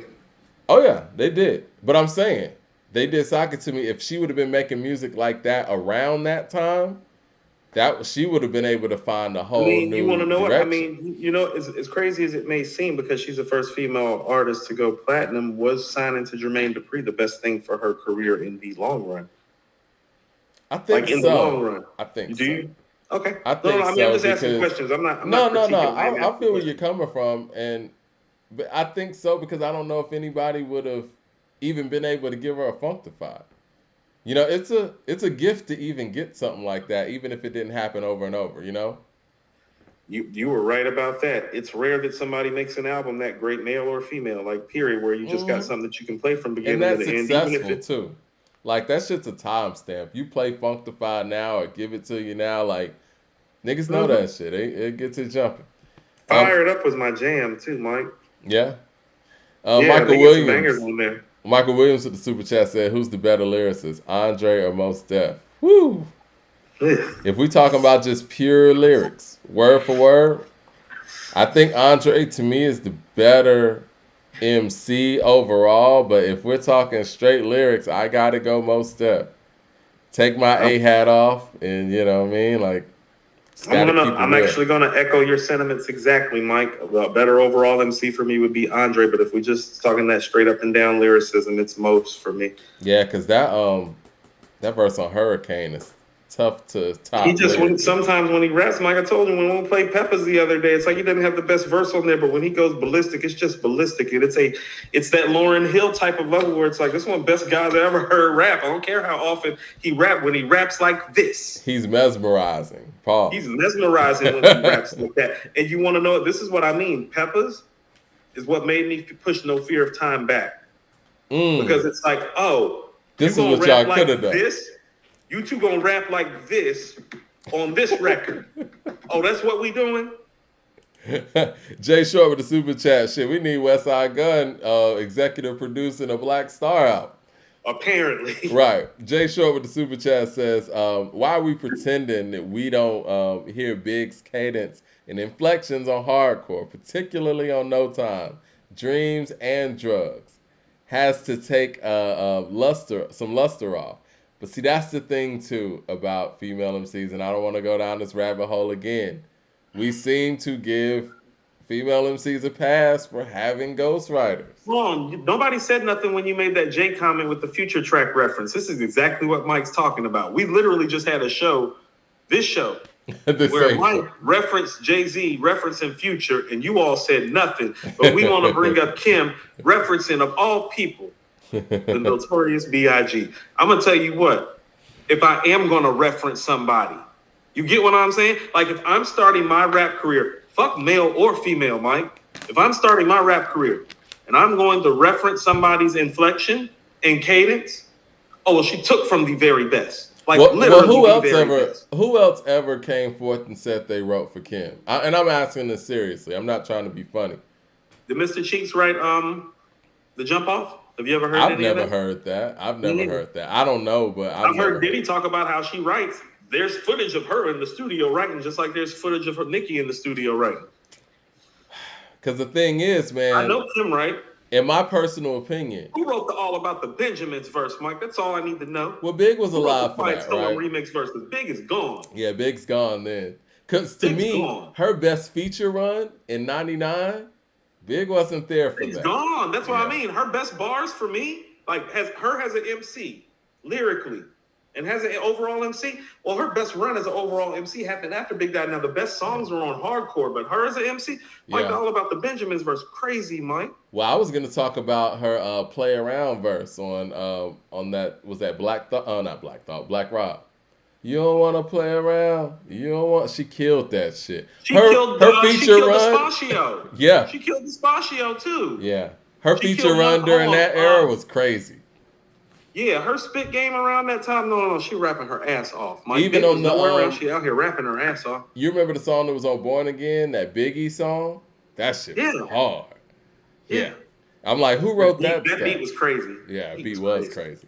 The L Webb with the super chat, and we're gonna get to the actual subject, man. This has been a great conversation though. It says Lady of Rage could have been up there too, but Suge waited way too long to capitalize. You see how we keep having this conversation about how stuff keep happening? Something happened to the Brat. Something happened to Shauna. Something happened later. Mishandled.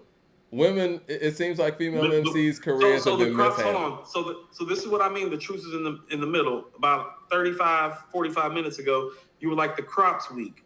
Is the crop weak, or is the crop not being tended to properly? But you want a flower to grow, it needs some water and some sunlight out in this motherfucker. But you know what's interesting, though? You know what's interesting? Play some Miles Davis. For the flower, let the flower grow. You know what's interesting though? The woman that actually has probably album for album the best catalog Had the She most was help. in control of her career. She was a writer, producer. They gave her a label situation at Elektra. Missy was able to kind of call her own shots. She didn't have to depend on, somebody to put her out. And she actually made the albums. No, here's how you need to look at it. The person that got the most coaching is actually the person that turned out the best, and that's Kim. The person that actually got the cultivation turned out the best in the overall artistry of the female crop. That's what I mean. When you said the Shauna thing, that really hit me because it's like, oh, we're not tending to the crop, so you can't necessarily call the crop weak when it's not being tended to properly. It's like, you can't, how about this, Mike? You can't sit up there and grow something that needs to be watered every day and then water it on Monday and then water it again on Thursday and wonder why the fuck it's dying. It's dying because you're not watering it and giving it sunlight and paying attention to it the way that you should. So the interesting thing about, we're not tending to our crop properly. The interesting thing about Shauna, and we'll move on, is the fact that, we seen it. They came up together. It wasn't like Luda was on and Shauna was, trying to track him down for a deal. From the jump. She was on the single that before he had a deal at all. Like, I don't know if a deal was in sight. Maybe it was. But at the end of the day, when they made What's Your Fantasy with Sean Dre, he had no deal. He was truly an independent artist. He was working at the radio station. Only the radio station, at least in Atlanta, that he was working for was playing that song. The rival radio station was not playing his song because he was not signed yet. And she was around for all of that. She was around for the whole ride. She deserved better than that, in my opinion. And maybe I don't know the full scope of things, but this wasn't like somebody that they met on the road when they were already on. You know what I mean? Hey, I know this guy pulled up one day at Manifest in Charlotte, North Carolina with this album called Incognito, wanting to talk to my boss, Mike Slade, about getting some consignment. There was 2 chicks with him. I was in high school going to college. Or was I back from college around that time? But that was them. I remember I was in Manifest when he put Incognito in there. Yeah. So it's like I remember him coming up to Charlotte and hustling. I remember the 2 badass chicks that was with him. I bet. Somebody in the chat says that Atlanta owes a lot to Memphis, and that is 100% correct. I'm actually working on something about that, but yes, Atlanta owes a lot to Memphis hip-hop. Shit, at this point, the whole game owes a lot to Memphis hip-hop, to be real. But yes, Atlanta owes a lot to Memphis and Miami, and we've never shied away from that. We give credit where credit's due. I don't think anybody's ever really refuted that. So it's funny, when I was doing the Mirror Music podcast with my guy Andrew, we did Bombs Over Baghdad recently, and I was explaining to him how that's not new Atlanta, that's the original Atlanta. I was like, we grew up on the booty shake and the bass. I was like, that's Outkast at its origins. I was like, that's what people understand. If you're not from Atlanta, like, that's what our music sounded like before Outkast started rapping. Yeah. It was all the 808s and the drums and the high kicks that's on Bombs Over Baghdad. So I love Bombs Over Baghdad because it's like, that's a roots Atlanta record, actually. Mm-hmm. Like, that's what hip hop sounded like in a lot of ways. It was kind of churchy and kind of like ratchet. That's what Bombs Over Baghdad is. And at the time, Outkast, and believe it or not, for a lot of people outside, they wouldn't, understand this, but Outkast was kind of getting pegged with not really being the true Atlanta sound, right? Yeah. And so, it was the first time they really jumped on something with that tempo and showed that, we can jump on stuff that we were inspired by growing up too. So they changed the sound because when they made their sound, that's what made people flock hip-hop wise. Right. And so everybody that came before them obviously felt some type of way about these kids fresh out of high school. Yeah. You know what I'm saying? They were kind of rapping, I don't want to say East Coast influence, but in a way that was palatable to East Coast and, kind of like the hieroglyphics and all of that stuff too. That really wasn't the Atlanta lingo. Like, for people who know, like, groups like Ghetto Mafia was what Atlanta sounded like. And for real, like, Goody Mob, I think that's why when Soul Food hit, it really hit in the city because those guys were really speaking Atlanta slang. Not to say that Dre and Big weren't, but it was a little different. Like, when you hear Cujo and Gipp and Timo specifically speak and talking about the places they at, it was hitting a little bit different. You know what I mean? I think Southern Playalistic has a lot of those elements. Goody Mob is just more personable on Soul Food than Outkast is on Southern Playalistic. Yeah, definitely. But I think there was a conscious effort on the first Outkast album and the first Goody Mob album to make sure that we put Atlanta on the map, like literally. Right. And to do that, you have to do some things that are more universal and not local, Yeah. So, all right, somebody said, what's the subject? We're going to get to the subject right here. All right, so HipHopDX put out a 2022 awards, and we got to get our awards together too, as far as like our categories. Best Rapper of 2022. Their nominees are J. Cole, J.I.D., Kendrick Lamar in the middle. They had him in the middle in all of their graphics. Pusha T and NBA Youngboy. Now, obviously, it's in the show title. Nas is left out of this. I tried to do a little bit of research to actually see why. Obviously, he was eligible.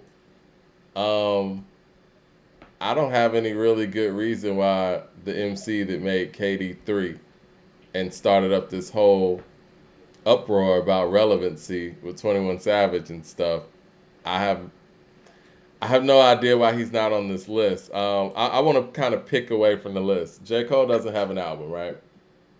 Okay. Great features this year, no album. So right there, I feel like if we're putting it together and who should deserve that look more, I'm gonna say Nas over J. Cole, right? Okay, let's go to J.I.D. We did on our Patreon, we went through a bunch of albums this past Monday. And if you're not signed up to the Patreon, make sure you sign up to it. A2HH Live on Patreon. We'll put the link in the chat too. But we played JID's album. And I think that JID, in my opinion, made the 5th best hip-hop album this year. I think it was a very, very ambitious effort. And I said it when I heard it. I think that this is a Lyricist of the Year performance. But let's stack the Forever Story up against KD3, just for conversation purposes. I think KD3 did more numbers-wise than the Forever Story the first week, and probably overall too. So it's not a numbers conversation. I think that more people spoke about KD3 than the Forever Story. I think the buzz is bigger. And I think that the album KD3 is better than the Forever Story. And I think the lyrical performance is actually better too. So I don't see how, he gets that look over Nas either. So I'll pick that. Kendrick. Now that's another album that we played on our Patreon. You sure did. How did that go? I'm going to put up the track list. A lot of skips on this album. Putting up the track list of what? I'm gonna put up the track list to Mr. Morale and the Big Steppers. Let's play Skip in play. All right. Unified in Grief. Skip. N95.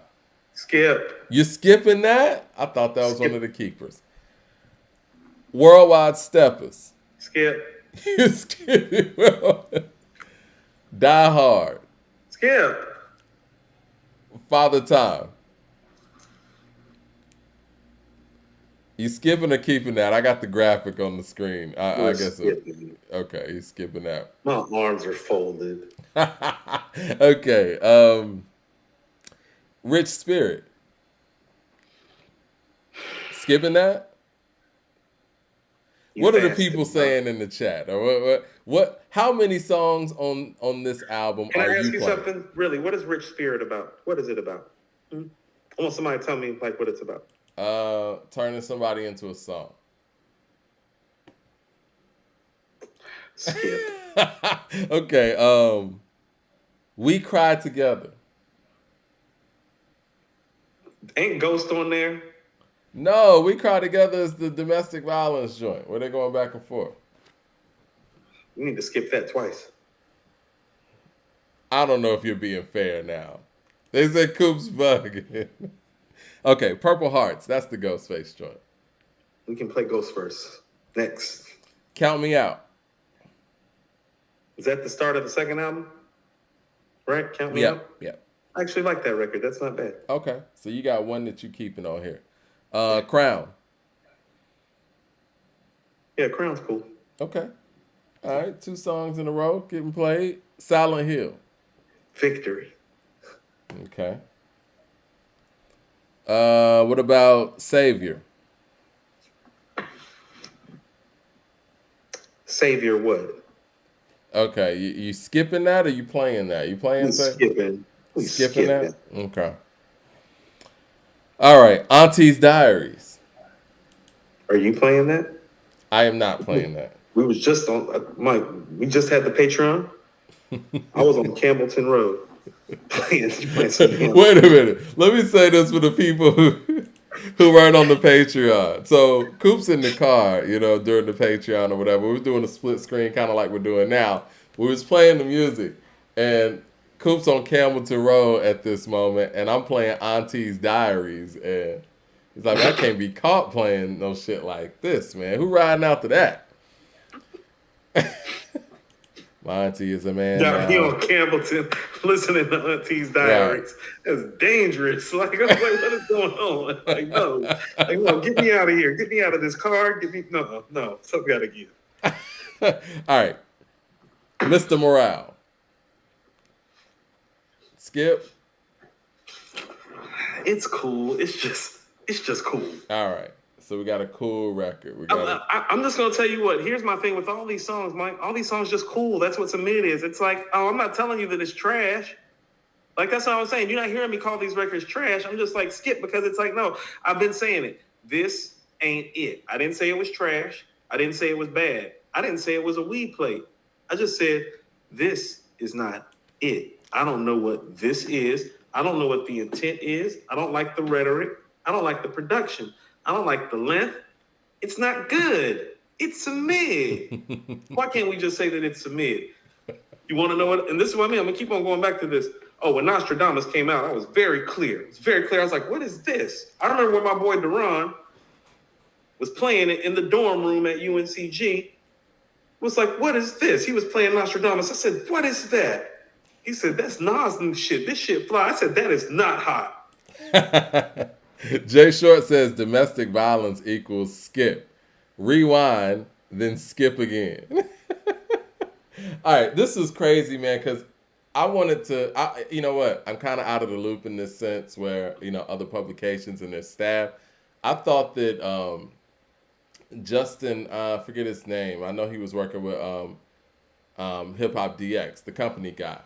Justin, y'all help me out in the chat. Anyway, I was looking him up just to kind of get some clarification because I know that, he really does like a lot of lyrical breakdowns. So I was like, okay, well, maybe he can give me some type of insight on, why this is HipHopDX nominees. Well, he hadn't been with HipHopDX in the past 5 years, but I saw this video that he did on Mr. Morale. He did it recently.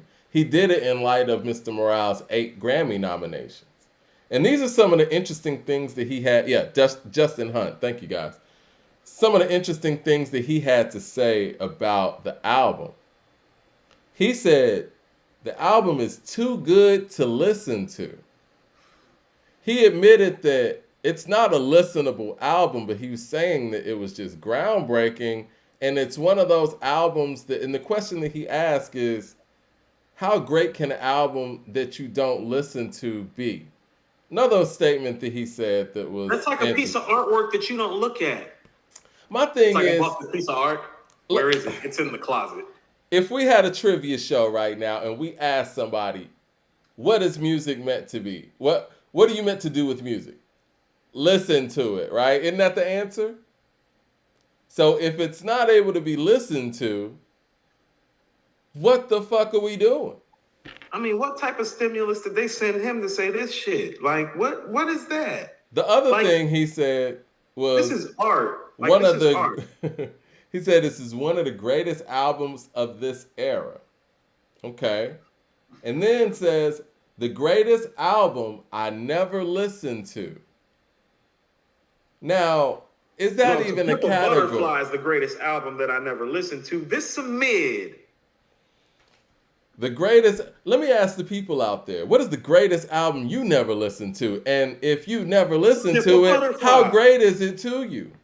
To Pimp a Butterfly. I'm not joking. I'm not being funny or shady at all. You It said is the this greatest before. rap album Yeah, that I never listened to. And I have said it multiple times. It's like, no, I understand everything that's great about it and beautiful and wonderful. Of all the classic rap albums that have ever been made, I play it the least.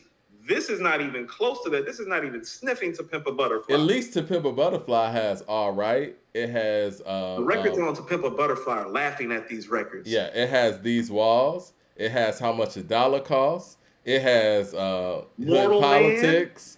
Mortal Man. Mama said. Other like, people what are we talking about?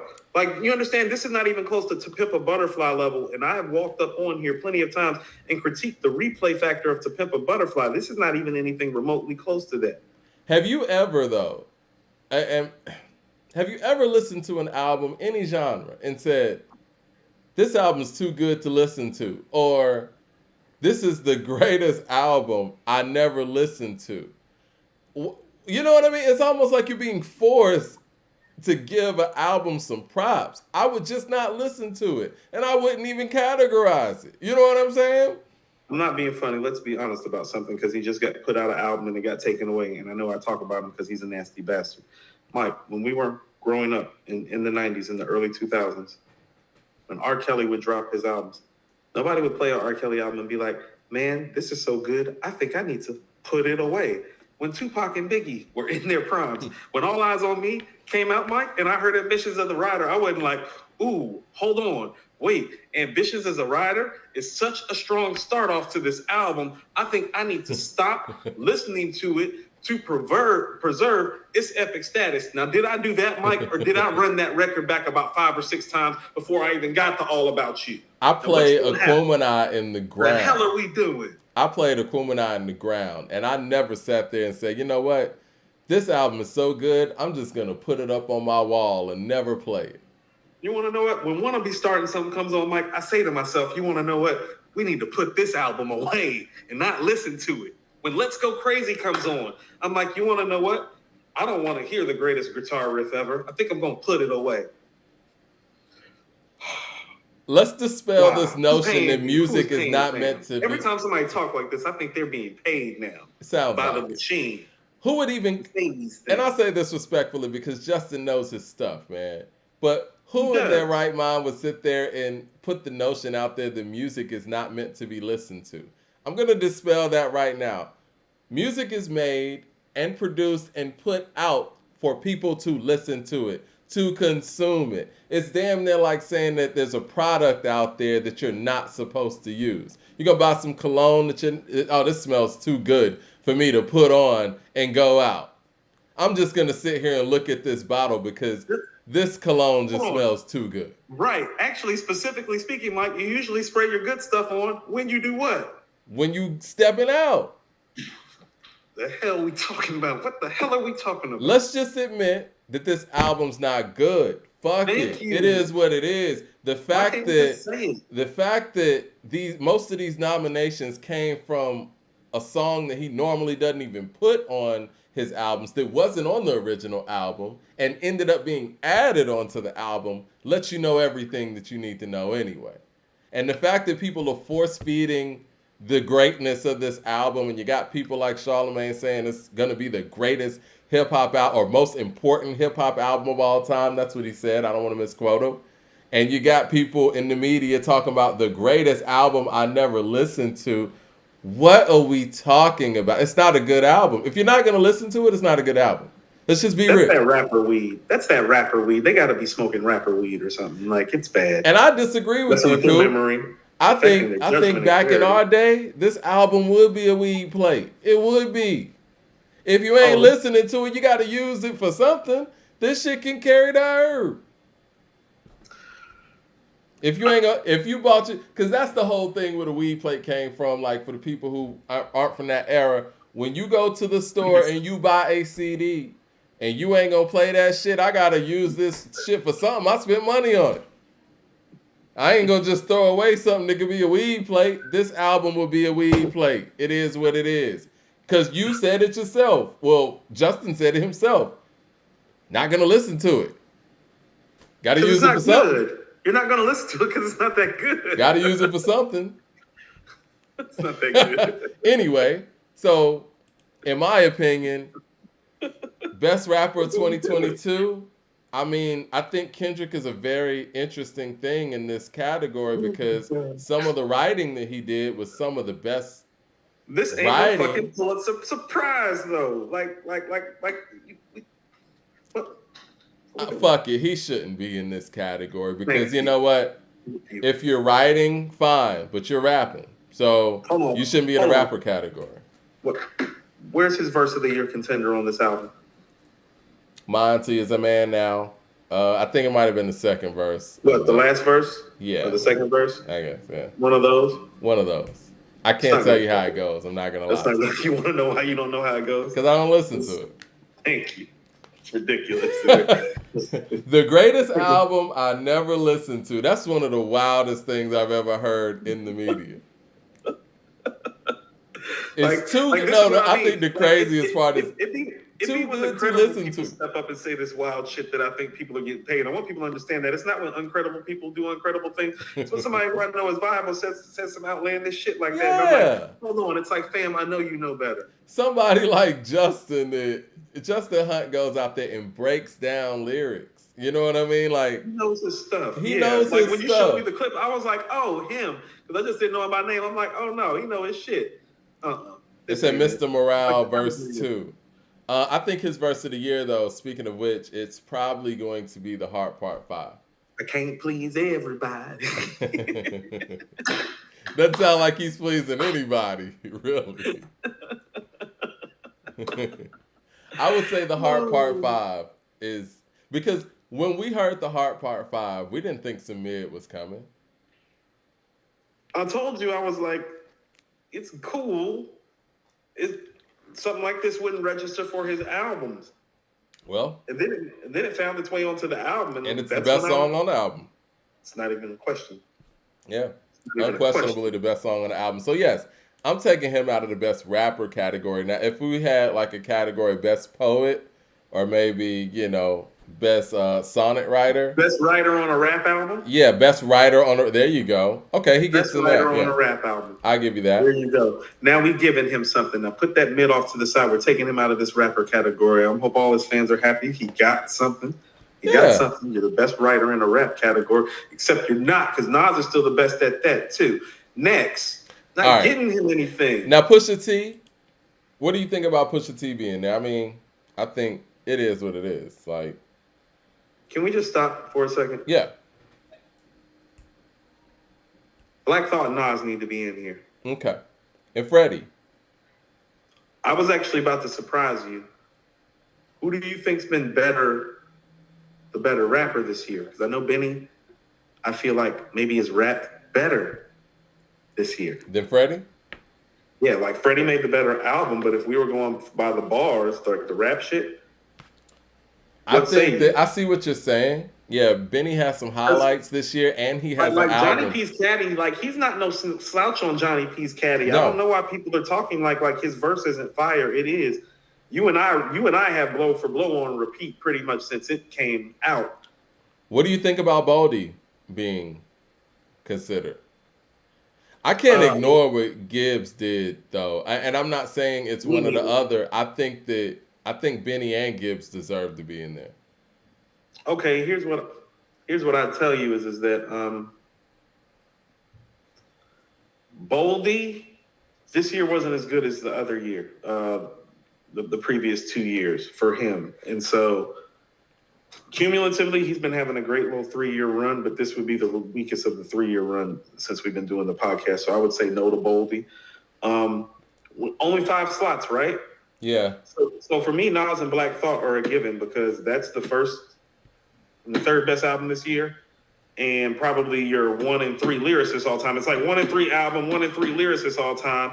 Verse of the year contenders everywhere: Aquamarine, arguably verse of the year and song of the year. Mike and Quincy arguably verse of the year and song of the year. Like, no, those guys are in there. Nas and Black Thought are in there. Yeah. I feel like, even though I feel like J. Cole has had the best feature run, he just hadn't. Yeah, he hadn't had enough, man. He didn't make an album. Yeah, he didn't make an album. And so, not about like the spit game. If we're doing a featured artist category, he's in the center. Well, this but is as the far thing. as just like on a rap level, right. I feel like you need to make an album. So I'm cool with Black Thought and Nas, Benny and Freddie, and then what say you? And see, this is where we come, and I'm with those four. And here's who's gonna have to get the fifth spot. Lupe? It's gonna have to be either Lupe, Ransom, Pusha, or Ransom. Ransom, and I was gonna say Talib's in there too. You're right. I'm gonna tell you what, I would actually lean right now. Shout out to my nigga Rome Streets. I love the Choppy bringing up Rome Streets. I love that album. That's my personal. Yeah, Rome Streets is tough. His flow's crazy, but yeah, I mean, this is and not to interrupt your train of thought, but I think that when it comes to J. Cole and what he did with features this year is dope, and it will probably work in a year where we had lesser quality output album wise, but there's too many quality albums that were put out by artists this year to even consider J. Cole for this category, and I say that respectfully. Without an album. Lupe or Pusha? You're not considering JID? Huh? You're not considering JID for this? Would you put JID over Pusha or Lupe this year? I might surprise you when I say this. I'm cool with some fresh blood if you want to do some new blood. I might surprise you with this. I'm cool with putting JID over Pusha this year. What about Lupe? That's the question. Because let me go to my Pusha thing before people call me crazy. I just feel like, and I still feel this way, I feel that on It's Almost Dry, I dig the doubling down on, what you do, that's fine. But I just feel like too many things have happened between Daytona and now in his life. And at this point in his career, you would think that this would be the turning point to kind of cover some heavier things. And I know he's done it before, but he didn't do it. This wasn't coming after Daytona. This wasn't coming after, bringing in a new child in the world and, all the great things that have happened in his personal life and, even the tragic things like losing your parents. And just kind of hearing more of the same, it's cool, but it's hard to give you that nod over somebody that gave you everything on an album like JID did. So that's why I would pick JID over Pusha in this instant. I just think that he did more with his album and he gave you more of him on this album. I think Lupe is the superior lyricist between the two when it comes to Lupe and JID. But I don't know. That's hard. Lupe gave you some quotables on this one. But I just feel like, again, JID might have given us more.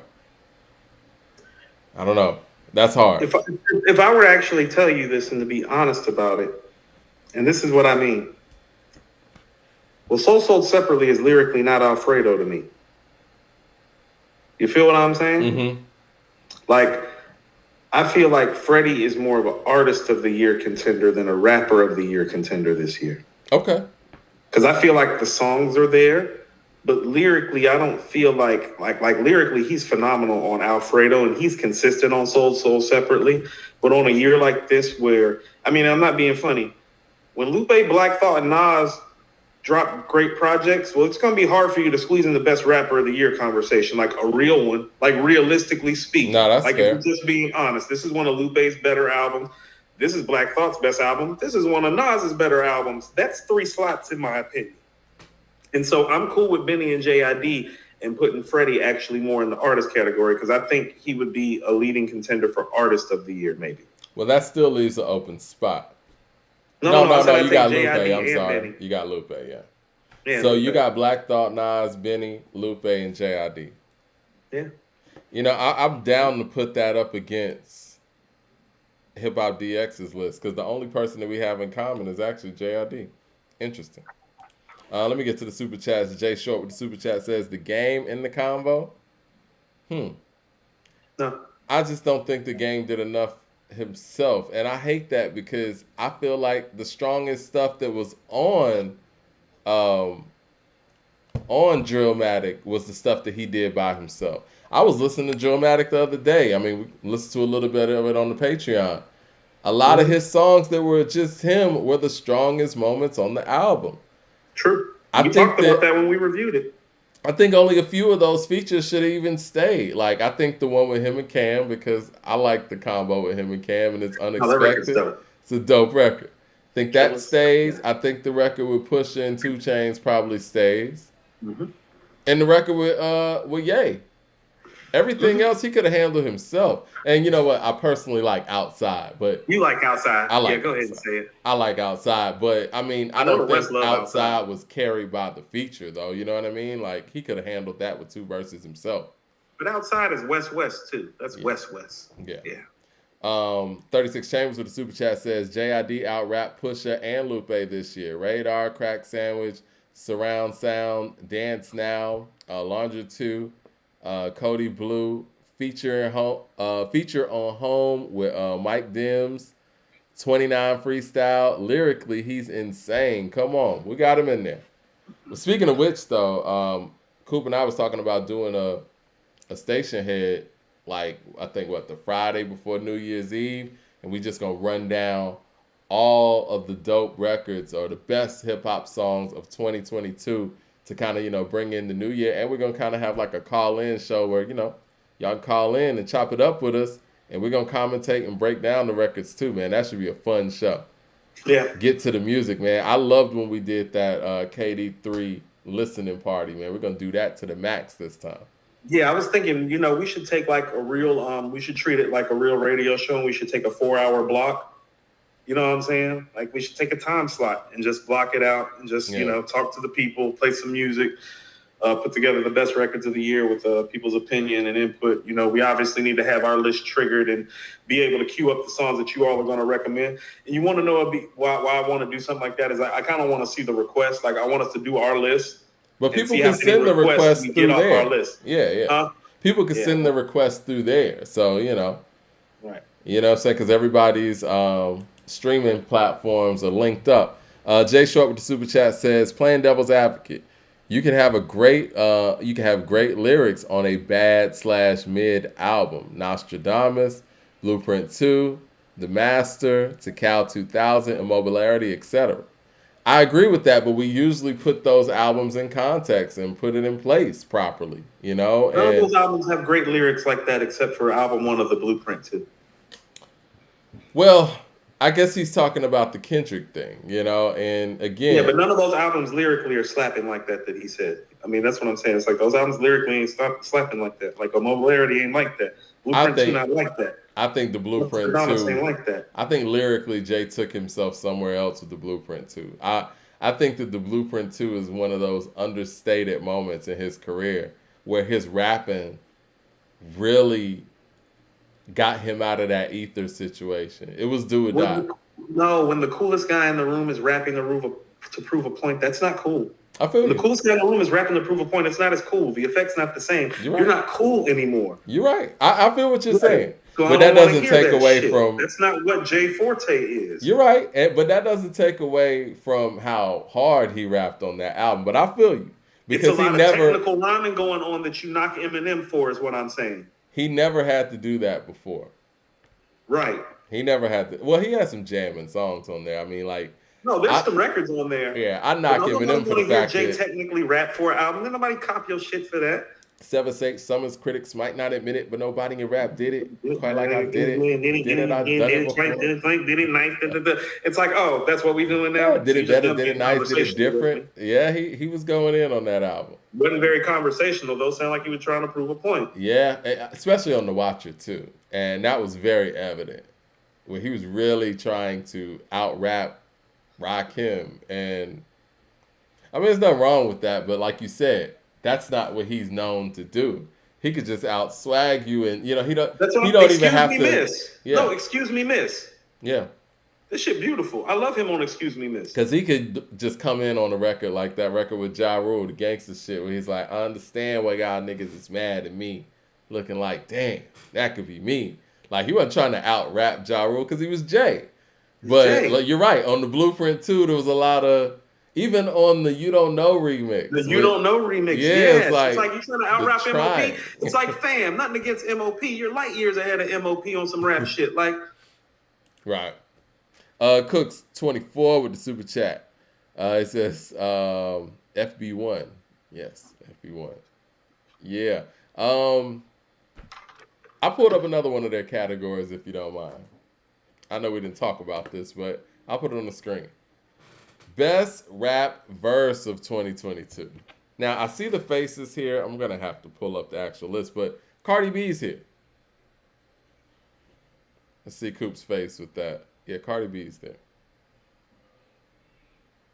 What Cardi B verse is it? We got to investigate this real quick. Now, I see Jay-Z's here, and I'm pretty sure it's for the God Did verse. I think Johnny P's Caddy. Okay, here we go. You got one right. Gotta be right sometime. Yeah, you know, a broke clock. No, broke clock is right twice. They right once right now. I want to see what Cardi B verses is. Oh, God, what are we doing? We got a Cardi B verse. We got Jay-Z's. We got Aquamarine out here, verse. Man. We got Aquamarine that came out in 2022, and we talking about. Is Aquamarine not on their list? No, it's not. All right, let's see. That is blasphemous of them, especially for the way that they rate Cheat Codes, because I think Cheat Codes is their highest rated album this year. Is it? Interesting. If I'm not mistaken. Do these people listen to music or skim through it? All right, here we go. Now let me get back to that list. I think I done pulled it up. All right, Drake's on the list for Churchill Down. Jay-Z's on the list for God Did. Mike, what are we doing? Lil Wayne's on the list for the same song, God Did. Well, he has a better verse. Johnny P's Caddy, J. Cole. Indeed. And Cardi B for her verse on Shake It. Really? Shake It. What do you guys think about the Shake It verse? Is it like that? Let me look up the lyrics real quick. Y'all bear with us. This is live television. Let's see. Cardi B on Shake It. I might get in trouble for this, but, you know, I'm not being funny, you know. Just being, you know, just doing some investigative stuff. I mean, there might be a hidden gem in this. All right. She says, hey, you got on hots. Bitch, I'm on hots too. I pull up in your window like drive-through. Okay, bars. Come get showered with bullets. No bridle. Put a tag on your head. You could buy you. Like, like what? None of these bitches is tough. I'm in this shit and I give me a rush. Shorty be looking, think she got a crush. I'm not a stepper, bitch. I'm a stomper. All my ops get mixed with the grabber. Broke bitch says she gonna touch me. She lying. Hakuna Matata. All the bros know I'm upper. I'm booming for them. All the ops hope heaven got room for them. Everything's dead. Nothing is friendly. Up in my Prada. Up in Balenci. Fuck is she thinking? Know that I'm sanctioned. You crazy? Bitch, I'm retarded. You okay? Something is wrong. Try to play me. Something is wrong. Something is wrong. Try to play me, you know I perform. Gra. Verse of the year candidate. HipHopDX 2022. Oh shit. Okay. It's no Aquamarine, in my opinion, my personal opinion. I think I prefer the Aquamarine verse over that. And I say that respectfully. Love Cardi. So we're going to take Johnny P's Caddy. Okay. J. Cole's verse. Okay. Johnny P's Caddy.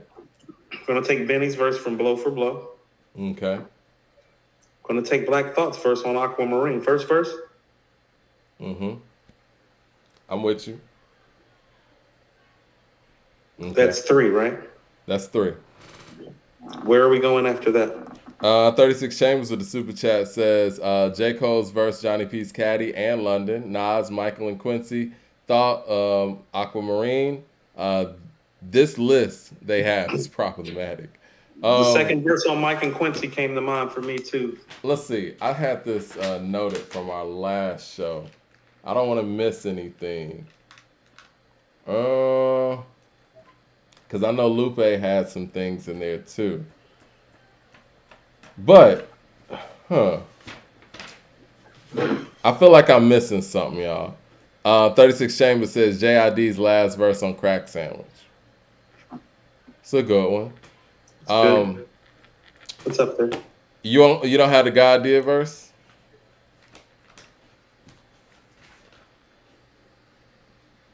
No Malice's verse when I Pray For You. You got that over God Did? I think God does too. God does too. Okay, these are the verses that we spoke about in the previous show. Talib on Peppers. Yasin on Yonders. Wayne on God Did. Neck and Wrist? No neck and wrist? What about WTF? Hold on. Let's pause for it. Hold on. What else do you got that we haven't named? Well, you said last verse on Michael and Quincy, right? Was that on our list last week? That's what I'm saying. Yeah, it was. Okay. I would probably put that in the 4th slot. That's in the 4th slot? I mean, let's talk about this God Did thing, for real. You really don't think it's a verse of the year candidate? Do you want to pull up, like Mike, sometimes I'm going to roll tape back a view of how we talked about that verse when it came out. We both called the verse okay, because we're like, it's just okay. This is what I'm going to say. I'm going to sound like my man Justin Hunt. Haven't listened to it in a while. I'm going to be then I think it's not a verse of the year contender. I was actually thinking, you want to know what made me smile when you said it? Wayne's verse. Talib's verse on Peppers. Talib's verse on Peppers. I think that's a very good verse. So I'm for me, I'm cool if it's Cole, Johnny P's Caddy, Benny Both for Blow, Thought Aquamarine, Nas, Mike, and Quincy, and right there. I like that. It's a good list. And Talib on Peppers. Yeah, that's a good list. Even if you want to, hey, Mike, here's even what I'm willing to do, because they both spazzing on there. If you want to say Black Star on Peppers, I'm cool with that. Because both of their verses, especially seeing how they go right one into each other. Well, yeah. Since we're doing that, Black Star on Peppers. Featured appearance of the year. Huh? Featured appearance of the year. We just named it. It's Cole on Johnny P's Caddy. No other. It's Cole on Johnny P's Caddy. Okay. Do we need to get any other nominees just for the sake? No, nobody got a bar work like that on a guest appearance. No, we don't. End of the conversation. Okay, so verse of the year. Work everybody early in the year with that. It's like, nope, ding. Put everybody on notice too. Jay Short with Super Chat says, we owe Magoo an apology. Skills too. 36 Chambers says, Yasin Bey on Yonders verse goes off. We love Yonders. Love Yonders. Yonders is a contender, but that Peppers is hit different. That shit's crazy. That shit crazy. It hit different. Peppers is in the Song of the Year contention too. That's what I'm saying. Like, they getting verse love, song love. Okay, well. Don't tell me that I don't love Black Star. You know what I'm saying? I'm just honest. Let's go Song of the Year nominees then. I know we named like 10 last time. Let's kind of make some cuts. Is Johnny P's Caddy a Song of the Year candidate? I don't know if it held long enough to. Okay. What about Stick? Circle that. Okay. Circle that. I think Stick might end up being in the top 5. I'm just not sure about what else we had down so far. We got Michael and Quincy here. Yeah, that's top 5. Okay. We got Push and P. I don't know about that. Don't know if Circle that. Excuse me. Circle that. Let the Smoker Shine the Coop.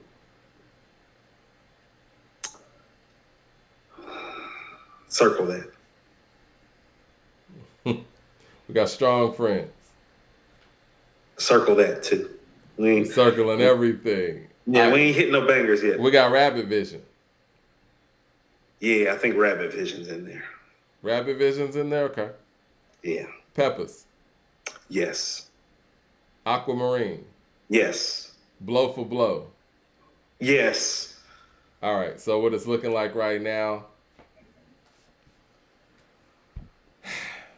Jada Kiss on Black Illuminati's last year, fam. Cody Lee. That's last year. That came out November of last year. Yeah, it's year old. Yeah. All right, so the ones that we got circled are Stick, Michael and Quincy, Push and P, Let the Smoker Shine the Coop, Strong Friends, and the ones that made it, we got 4. We got Rabbit Vision, Peppers, Aquamarine, Blow for Blow. Give me Mike and Quincy. You know what I nominate, though? Is Diet Coke? Is that wrong? Yes. You didn't like Diet Coke like that, huh? It's just not better than Let the Smoker Shine the Coop, in my opinion. And I don't know if that's making it. You don't think Diet Coke's a better song than Michael and Quincy? No. No. Okay. No, not on any level. Okay. On what level is it better? I'm just asking questions. No. I mean, I'm just asking back. It's like, is the beat better? It's like, well, which beat? Like all 3 of them that Hit Boy did? It's like, well, no. Is the bar work better? Until further notice. And let us know if you guys have any objections. This is what we got as Song of the Year nominees here. Oh, let me read 36 Chambers. He always has great commentary. 36 Chambers with the super chat says, have y'all heard the JID and Mike Dimes track Home from earlier this year? JID has a few triples on that track, and it's fire. It's the closest feature to Cole from Johnny P's, in my opinion. This is what we got. And let us know if we're missing anything. We got Michael and Quincy, Rabbit Vision, Peppers, Aquamarine, and Blow for Blow. Do you think Rabbit Vision's better than Space Rabbit and PYS? Yes. Okay. I mean, I personally like PYS. If I had to pick, what should be songs. No, objectively speaking. No, I'm asking you objectively. I know personally you're gonna lean on the DJ Paul stuff. Yeah. Right. But okay. Aquamarine. I'm just asking objectively because I feel like as much as I love Space Rabbit is like one of those late night studio cypher moments where you nail it and you like, nah, cut that, leave that. I'm out. Rabbit Vision's a song. Mm-hmm. And we ask these rappers who talk about trapping and selling and doing all these other things to like provide us with some depth and some content and some lyrics and some perspective and some insight. And he has a Scarface-like vulnerability to him where it's like he knows how to be vulnerable without it sounding like some sucker shit. Like when he's speaking about Jeezy on Rabbit Vision, it's like it came off as somebody that was clear and concise and not feeling vulnerable in the moment, People are fighting about this Diet Coke and Michael and Quincy in the chat. 36 Chambers with the super chat says Diet Coke should be on the Song of the Year list. All right, we'll do a poll for that one. I know Leroy Green said Diet Coke's better than Michael and Quincy. When people say this, it's like, well, what's better about it? Today's price is not yesterday's price. Is that how it goes, Leroy? And just so we're clear, when did Diet Coke drop? When did Diet Coke drop? That was earlier in the year. Okay. I think Diet Coke's the best song on It's Almost Dry. Oh, do you feel that way? I do. I mean, I think if we're talking about songs that should be in the Song of the Year category, now this is my personal opinion. I went back and listened to It's Almost Dry again, or when we listened to it on the Patreon the other day. I think Brambleton is probably the overall best song on the album. If you want to put Brambleton in, I'm okay with that. I guess when I look at Song of the Year, I think about for 2-3 years down the line, and we think about what 2022 was in hip hop, what songs are gonna reflect that? What songs are gonna, be that hallmark for the year? And I don't know if album songs like that do that. I think this list is kind of balanced where you got stuff like Aquamarine on there.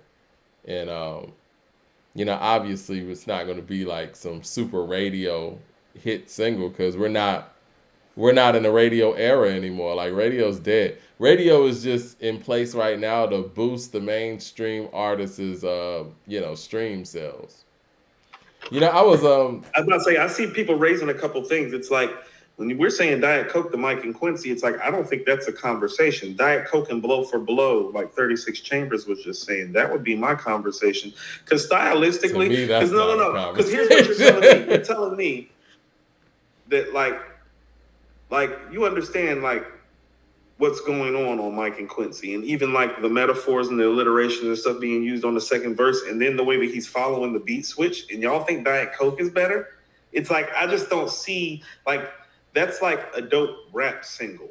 Yeah. That's like brilliant rap shit with Mike and Quincy, and I'm not saying that because it's Nas, because a lot of what's brilliant about Mike and Quincy is what Hit Boy does production wise. That's part of what makes it special.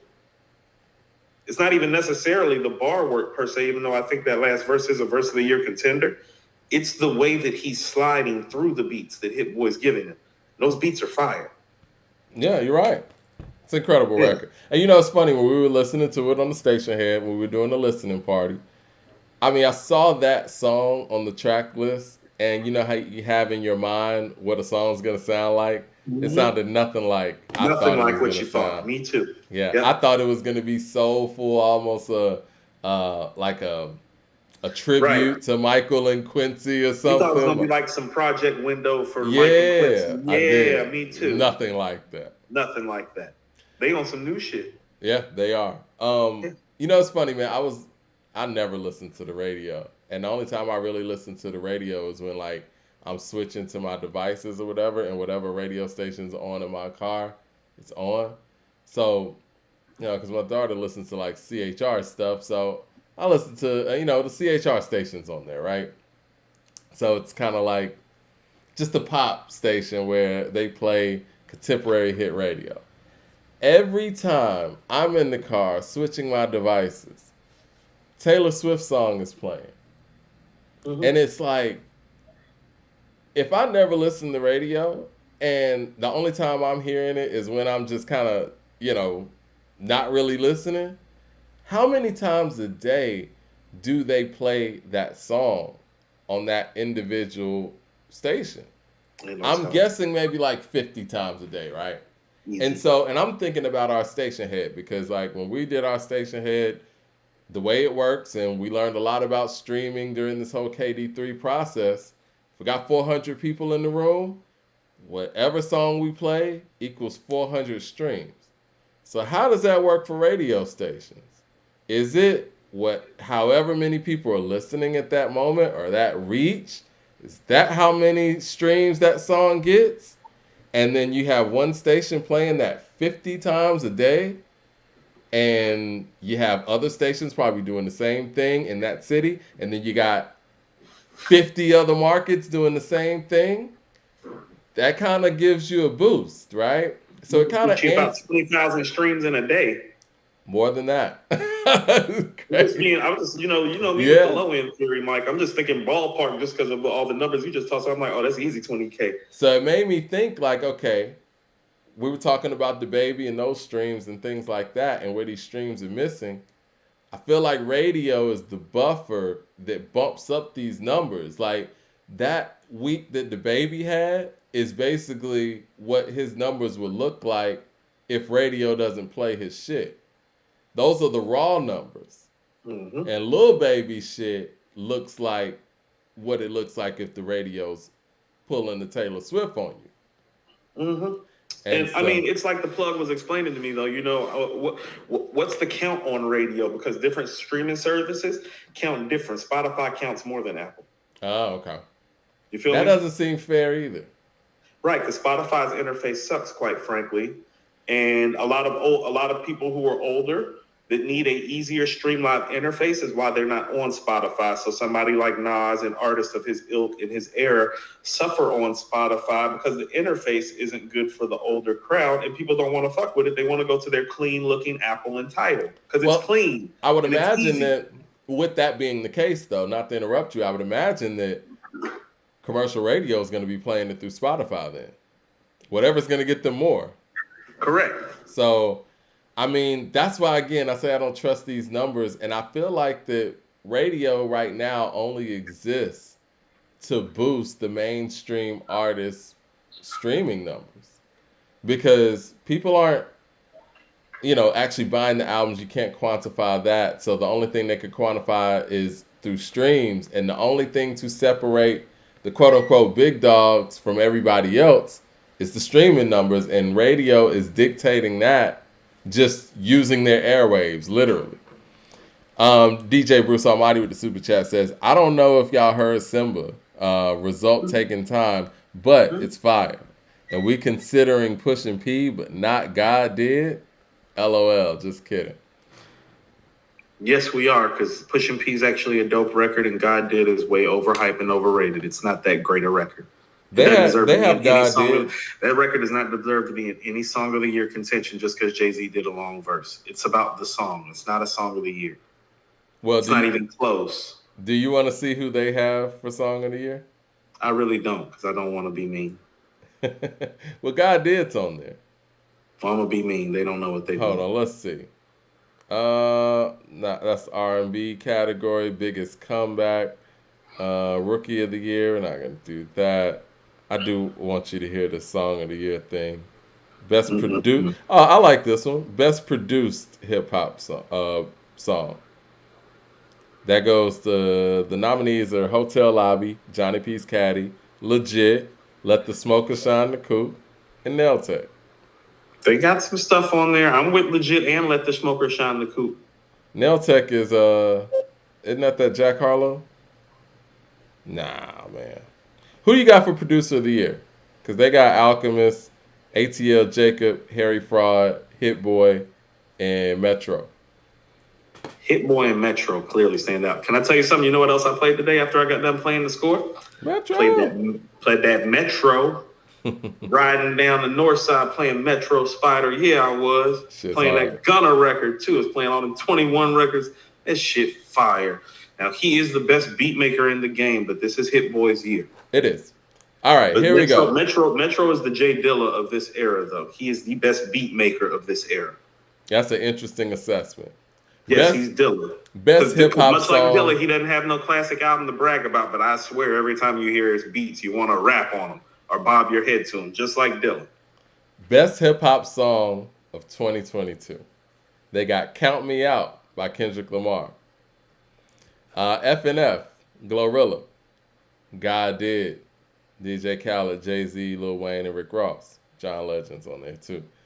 Hotel Lobby, Quavo and Takeoff. Jimmy Cooks, Drake, and 21 Savage. I don't think that's a bad list, with the exception. I think it's a good one. I think they really. This is what I'm gonna say. They really forced Kendrick in that conversation. I know the Kendrick fans are gonna be mad that we're bringing that up again, but FNF, I get it. That's FNF. It's a big smash hit. It is what it is. Jimmy Cooks is a hit too. Yeah, Jimmy Cooks a hit too. Hotel Lobby's a hit too. God Did, it is what it is. It had people talking. But Count Me Out doesn't fit in this, what I'm saying, in this crop of songs. It doesn't. Not necessarily. It doesn't. Like, it sounds like they made a objective list based on what people have talked about, and somebody threw their opinion in there and put Count Me Out in there. Like, how is Count Me Out even in a category with FNF, God Did, Hotel Lobby, and Jimmy Cooks?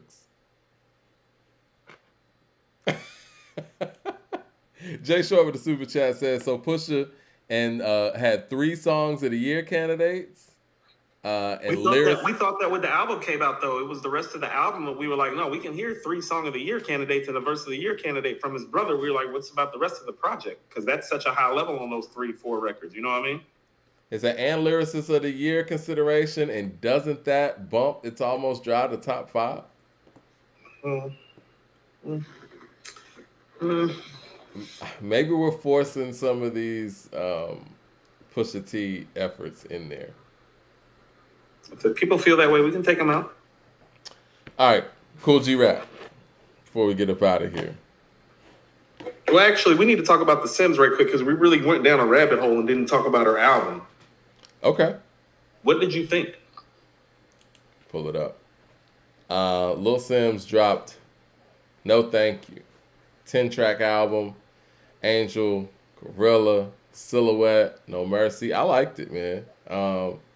I thought that it had a really dope vibe. Like I said, I think her album last year was better, overall. But I think that this is, consistent. And I know that people want, and I know we just heard it came out on the 12th.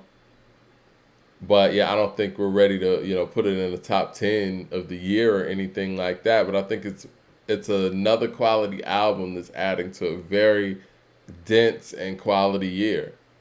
I like Little Simz. I think she's really, really dope.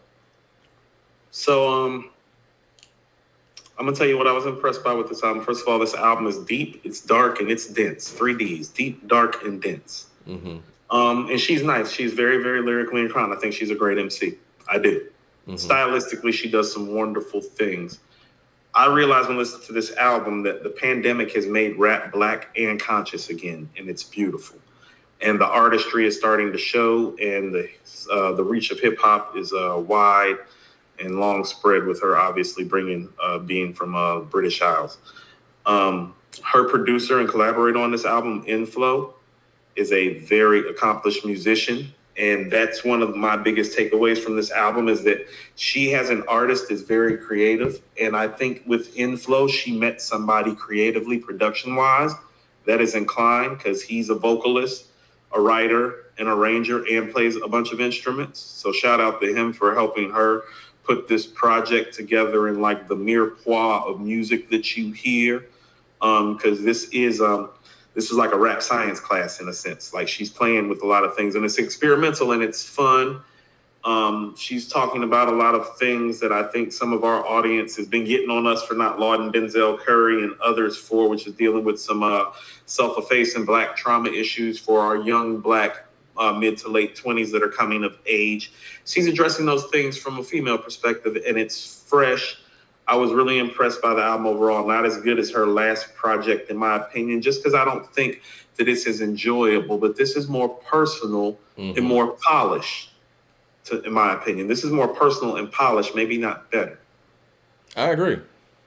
I think that's a great assessment. Andrell Green with the super chat says, radio play counts as a stream for all of the listeners of the radio show at the time of the airplay. Woo! Yeah, Rap Roundtable covered. Yeah, it said Rap Roundtable covered this on their show. That's what's up. Yeah, and I was thinking that too because, again, every time I hear the Taylor Swift song, I'm like, man, I see what's going on. So let's go back.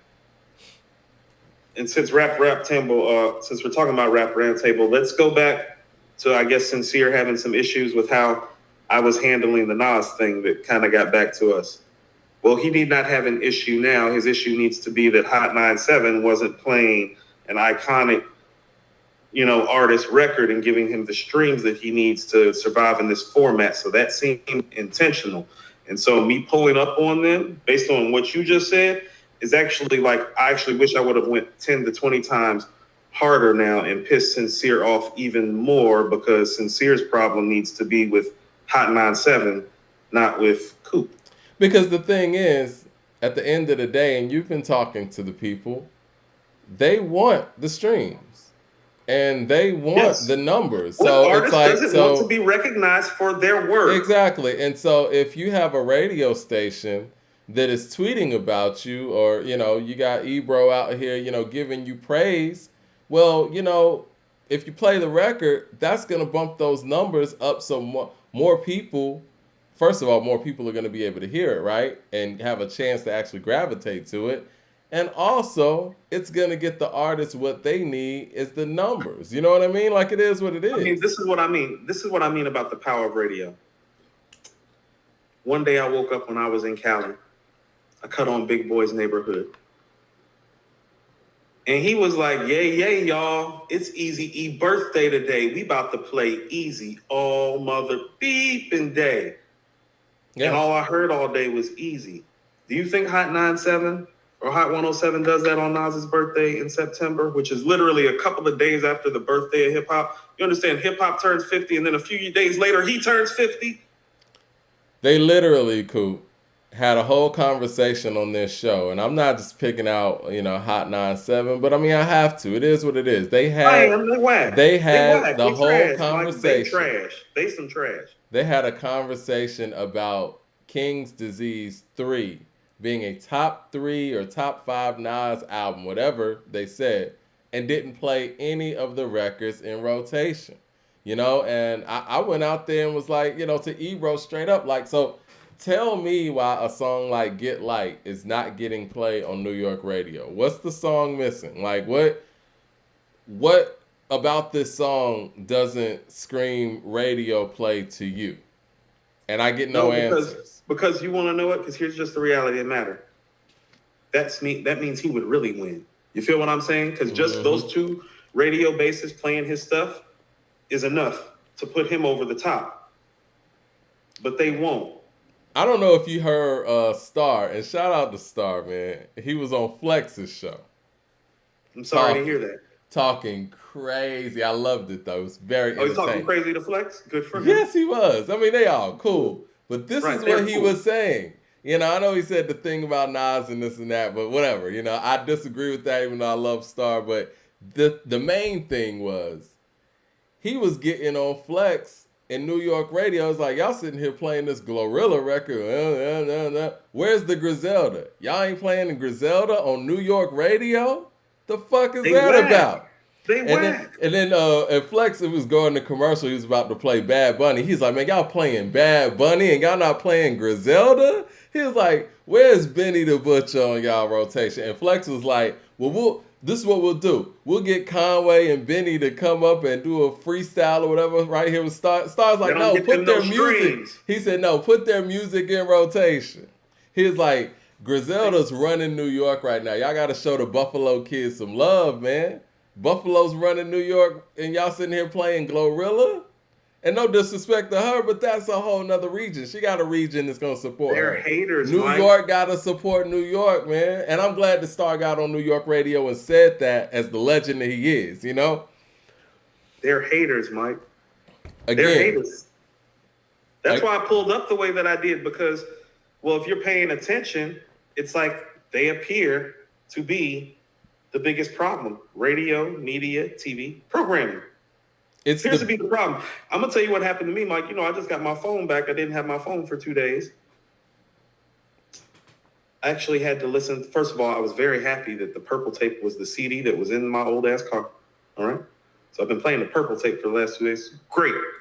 Speaking of which, Mike, quick inside take. Ice Water is the precursor to Shadow Boxing beat-wise. All the scratching and the mixing and the beat switching. Ice Water is the precursor to Shadow Boxing. And think about it. They're both like starting off the second parts of the album or early on the second parts of the album. But that's neither here nor there. But I listened to Steve Harvey Morning Show this morning while I drive 90 minutes to go get my fucking phone from an Uber driver acting like he can't see the urgent messages about my phone. But that's neither here nor there. No, because I'm serious. And I'm going to tell you why I pulled up like that. You understand when you lose your phone, you have to give them your address. You see, but my phone was tracking, so I had his address. And that's why I pulled up, because I don't know him and he don't know me. But now he knows that I has his address and he has mine. And I got my phone. That's how that shit really supposed to be. But neither here nor there. I was listening to the Steve Harvey Morning Show this morning, which quite frankly I haven't listened to in well over a decade. And I didn't know he was still on the radio in the morning time. First of all, in being in the car for 90 minutes, Mike, I literally heard 2 songs played and I did not know what they were. So first of all, radio isn't even playing radio. And when they are, there's definitely an agenda. I'm like, who is this they putting in the machine? I'm like, I don't even know what this is. I'm like, I don't even know who or what this is. It was literally somebody who could not. Both songs I could not identify, qualify, know the artist. I'm like, oh, this is how you pay for your slot time now. But think about it though. If Steve Harvey's following, syndicated nationally. So think about what getting the record played one time on there during the morning show would do for you, and that was on my mind when I was They're riding in like this 30 markets, fam, if not more. Easy 30 markets. Yeah. I'm lowballing it. You know what I mean? Mad Max says, y'all don't understand New York, though. What do you mean? What do we not understand? We understand radio. I understand that y'all not playing y'all's legends and the people who's running it right now. There ain't nothing to talk about. You fucking up. Like, why we got to dance around it? It's like when other regions be fucking up, be like, no, fam, you fucking up. It's like just because you're the birthplace of hip hop doesn't make you any different. The greatest MC of all time just had one of the greatest runs ever. Again, like for the second time. And they even talked about it, Coop. They talked about it, but did not play any of the material. They had a conversation about it being a top 5 album. Did you hear how Flex tried to pigeonhole when Star was talking to him? Oh, I'll bring him up here to freestyle. Like, those are my freestyle rapper guys. Like, those aren't guys that I play on the radio. Well, you're not a real DJ in New York radio. Well, this is what I got from it. I'm not trying to protect Flex in that way. And then even though I fuck with Flex, right? What I got from that exchange was they pay me to play this stuff, man. I can't control what gets played on the radio. That's what I got from the conversation. Fam. It sounded like Flex was also, I would love to play that stuff, but they won't let me. That's what it sounded like to me. You know, Mike, I've been a lot of things. You know, I've been a husband before. I'm a father always. I've been a company man before. You know, I mean, technically for Recording Hip Hop and the other company I work for, I'm a company man now, I guess to a degree. But I'm a fucking man first, Mike. And there's just a line about some things when you've chosen certain professions. And listen to what I'm saying. Like, if Funk Flex was like 22 and just breaking into this gig and making his way and need to get his weight up, need to get his paper up, be financially up. You get what I'm saying?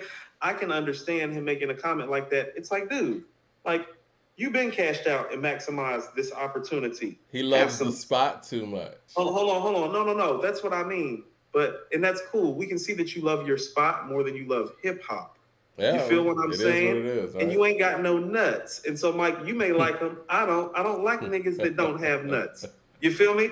And so, like to quote Common, I can see the bitch in you every time you get up on radio. And so, like, no, like that shit. What don't fly with me as a man is not about to fly with me just because it's the music business. It's like, as a man, I know that you've been working this job so long that at some point about the core of hip hop and the integrity of it, you ain't gonna take no stand for hip hop at some point so you can be a company man. It's like, no, have your job. Don't expect respect from niggas like me. I don't hand out respect to niggas like that. Well, this is the thing, Coop. I mean, what is it, 2022? It's blatant that you're like the company man and not a hip hop man. Well, don't be claiming this culture and talking about Benny and I'll have them come up here and freestyle. Right. Nigga, you freestyle. It's about to be 2023. And I feel like, and correct me if I'm wrong, New York in the chat, I feel like Flex has probably been on Hot 97 for like maybe 33 years, maybe a little longer. I know that, you know, Angie interned for him. So all that being said, Flex should be running that station. You know what I'm saying? Like, nobody should really be, nobody should be qualified enough. Nobody at radio should be qualified enough to tell him what to do on any level. Like, imagine the person that is his quote-unquote superior that's telling him what he can and can't play. I'm sure they haven't been in his spot over 30 years. You know what I mean? No, this is what I'm saying, though. But when you do the right thing within the context of your community, see, this is what I mean. And you know this, Mike. The leverage in hip-hop always resides with the people. In the streets. In the streets. You're a radio DJ in New York. You don't have no pull or no leverage. That means you haven't done your fucking job. Like, because you've been doing this for 30 years. You ain't got no leverage or no pull or no Hot 97. Because I'm going to tell you what, that means you haven't branded yourself and ran your business operation properly. Because that ain't Ebro running programming? I don't know if he's still doing it. I know he is at Apple, but I don't know if he has that same position. Think about this, though. It's like, why Flex ain't running the programming at, like, what? I don't know. Exactly. I couldn't tell you. I don't know. Right. I'm just saying. I'm just asking questions. No, I feel you. These are legitimate questions. Because the thing is, if you're cool with that position of, you know, not being able to dictate what gets played, which I'm pretty sure that he takes pride in the fact that he is the voice of New York, quote unquote, and I'm just saying that's what he, you know, has coined himself as. you kind of want to take pride in the fact that you can break a record, right? You broke Dead Presidents for Jay and this and that. So I would imagine that you would want to be in a position where nobody could tell you what you can't play. So I'm trying to figure out where does it come in at where that doesn't become the reality, you know? Like where, I mean, in respect to Ebro, because I think Ebro does a good job, how does Ebro come into New York and pretty much, you know, have a higher position than somebody like Flex? I don't understand how that happens. That's why I'm bringing up the business acumen about like the position that he's in and why I brought up Ebro. It's like that's corporate stuff, but I don't get it. I don't understand. I mean, maybe somebody could break that down for us because I think Flex is older than Ebro and more experienced than Ebro in New York specifically. I know Ebro was out west, so I mean, I don't know. I just don't know how that happens. And I'm sure there's a reason for it, but fascinating. Yeah. Andrew Green with the super chat says, just to clarify, that was new info to the guys on Rap Roundtable too. They also mentioned that it gives more weight with Conway's gripe against Flex. I doubt that Sin would have, you know, disagreed with you on that, Coop, if he was privy to that before. No, but he was talking about me rolling up. I watched the clip finally. He was talking about me rolling up on people that wasn't doing about me rolling up on people and how I didn't need to do that. So it's like you can't, you know, like he should have checked that information before he made that comment about me, quite frankly, because it's like now he's made the comment and now I can see Jarv asked me to come on Rap Roundtable. It's like, and I can see why, but it's like, well, that's not happening. You know what I'm saying? Like you need to talk to your mans and y'all up there in New York. They really need to be checking radio and not checking Coop. That's what I'm saying. Like out of respect for them, they're a New York podcast that just got shouted out by Nas and Hit Boy too. It's like they need to be on Hot 97 ass, not Coops. That's what I'm saying. I mean, I think everybody has their individual approaches. I mean, I don't think I would criticize anyone's approach. You know, just me personally. But at the end of the day, I feel like we all want the same thing. We all want really dope hip hop to thrive, and I think that sparing the powers that be in that process might not be the way to get it. You know, I mean, again, this is from somebody who knows how radio people move. They will ignore you. You have to basically bring down the hammer. You have to go pull up. Yeah, on them. You have to pull up. I mean, you know, I'm a person that believes that sit-ins don't work as well as riots, though. So, I mean, that's just me. Say less, Mike. Say less. No, I mean, I'm more Tupac than, you know. No, I was about to say, it was really like a Tupac type thing that I did. And it's like I was literally saying while I was doing, I shouldn't have to do this to incite or affect change. But I knew that if I behaved this way, that it was going to do that. Now, what does that say about how I understand how it works? In my opinion, the position that I sit in, based on that, it was effective. It's been effective. The fact that people even had a segment on it lets you know it was effective.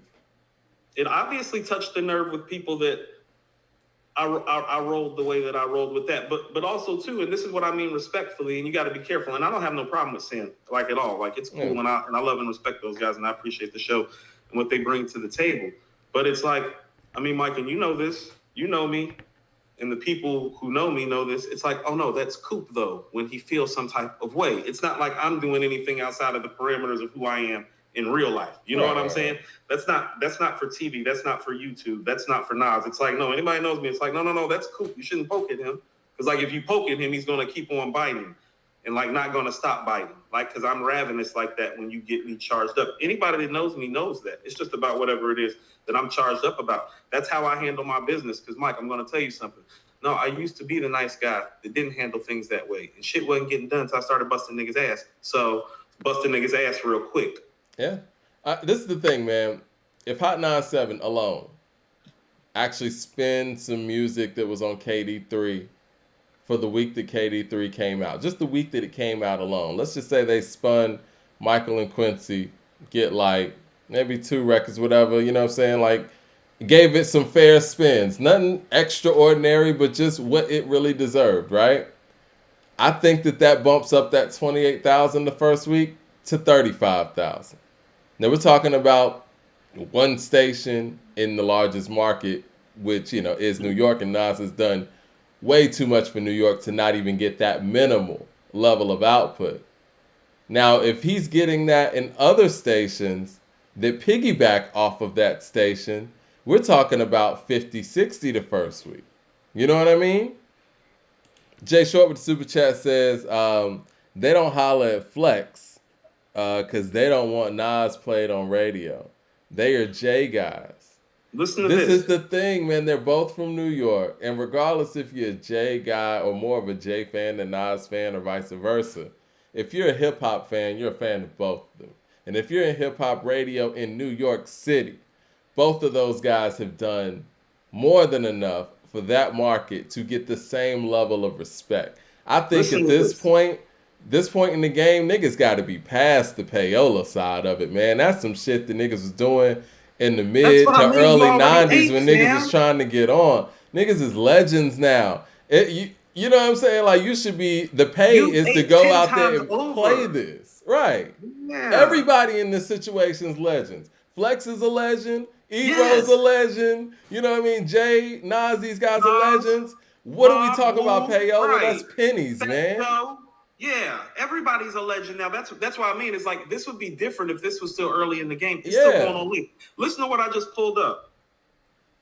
This is June. Hot 97 has an average of 3.314 million people tune in at some point during the average week. 3.3 million people at some point during the average week. Power 105, 3.2. Neither one of them are playing Nas records. So we're talking about an average, and it's probably some of the same people, but it's at least 3 million people weekly that could be hearing this KD3, which is one of the greatest rap, even if he's not your number one. He's clearly one of the best MCs of all time. He obviously came out of New York. Yeah. And you're going to deny him the opportunity to have those 3 million people listen. And here's where it gets more egregious. When Star brings up the Griselda thing. Well, okay, let's say you don't want to do it for Nas because it's like, oh, well, he's had his day. He's won. Well, you don't have no excuse not to do it for Griselda because I don't see no really gold or platinum plaques hanging on their wall. No, Nas got plenty of gold and platinum plaques. Like, he does. Got plenty of gold and platinum plaques. Is Benny and Conway and Westside walking around with some platinum albums that you know nothing about? And they can help out with that cause. And they can help out with that cause immensely. And so this is what I mean. I'm disgusted, not just at how they treat Nas. Pray for Paris. Yeah. What? Pray for Paris. Even 10. Westside just dropped. You know what I'm saying? Him and Black Star in Brooklyn. Projects. Were they playing Lemon and Jesus Crisis? You feel me? Westside should have been playing Lemon nonstop. Westside pulled up in Brooklyn with Black Star and shot the Peppers video. And are they playing Peppers? At this point, man, it's like, y'all can't put this on the artist anymore. Like, they were able to put this on the artist when 50 came out. And, like, you know what I'm saying, New York kind of went more to the underground and didn't make commercially viable stuff, they would say, or whatever, and the South did. You can't say that now, New York. It's a lot of really good music coming out of New York and that y'all not even playing. Nas is just the crux of the conversation because he sits at the top. That's why I keep on trying to stress to everybody, this isn't about Nas. This is about everybody that's under Nas, that's not the greatest MC of all time, because if he'll get this type of treatment, now you can see very clearly why somebody like Benny, Westside, and Conway aren't even going platinum. No, Nas got multi-platinum albums. Yeah. He goes gold. Yeah. You know what I'm saying? Like, he done sold his shit already to a degree. You feel me? Yeah. It's like, you're not going to let these guys eat like that or give them the opportunity to? Like, think about this. When Benny did the joint with Freddie, why wasn't One Way Flight all over New York radio? Yeah. Jay Short with Super Chat says, Mike, you can't go to war on the ground until you go to war in your heart. Listen, man.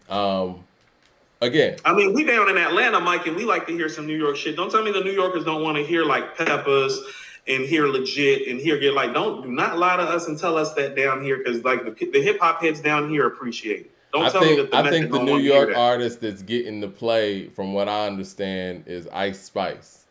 But again, when Star was on there and they're talking about playing Bad Bunny and Glorilla, and you don't have the rap guys in rotation in New York and the Mecca, hip hop's about to turn 50 next year, and they're about to really do a real big push on Hip Hop 50, and New York is the center point of that.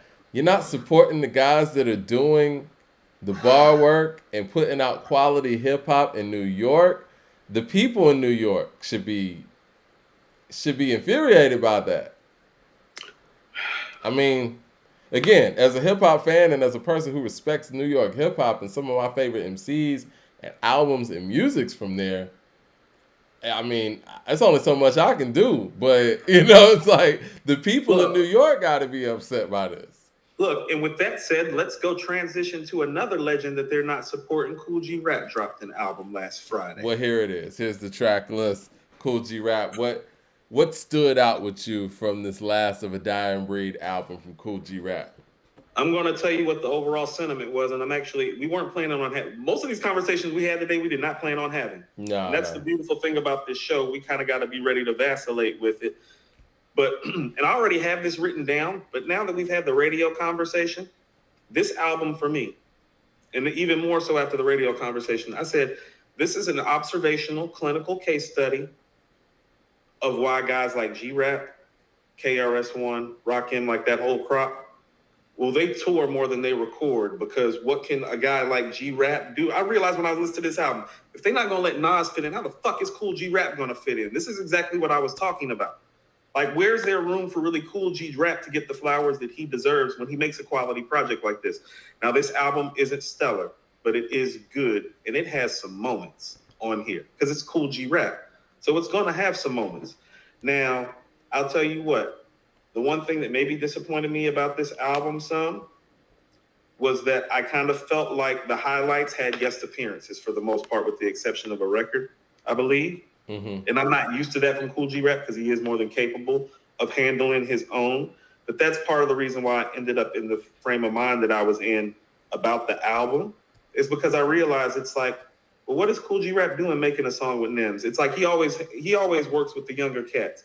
But then I realized somebody like G Rap has to work with the younger cats, like to keep his buzz relevant in his city, because New York's not going to play him. Mad Max loves the album.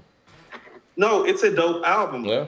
I'll tell you what, it's just it's got more help than maybe you're used to for somebody of Kool G Rap's caliber. Most of the songs that you find yourself liking are the guest appearances, but there's some stuff on there. I'm gonna tell you one thing that I noticed: Kool G Rap has gotten better with hooks over time.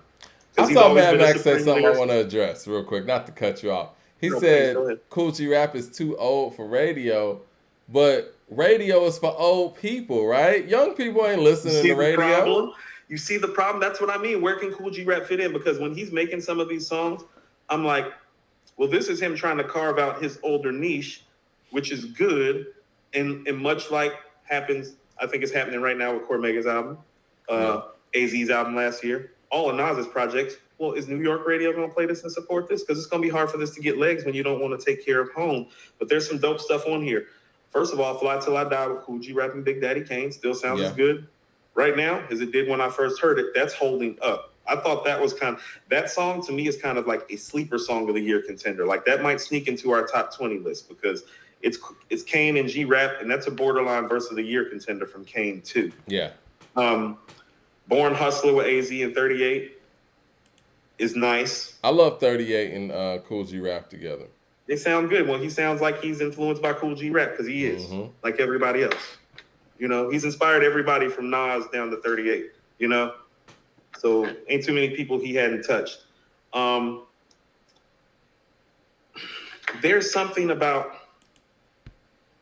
beat-wise what people from Kool G Rap's era hear. You know what I'm saying? And so I don't love some of these production choices. I think that was my gripe on it, too. And I'm going to tell you exactly where that's coming from, too. And this is more plug talk. Well, you know how much this shit costs to get a track from such and such Coop, and it's like, you think, you know, she like Nas paying out of pocket when he paying, like, you know, and so look at Nas's situation, and this is what I mean, and then toggle down, even though it's his forefather, and you know what I'm saying, and go to Kool G Rap and realize it's like, well, this is still a money talks and bullshit walks kind of game. Kool G Rap ain't never been a big seller, never been on radio like that.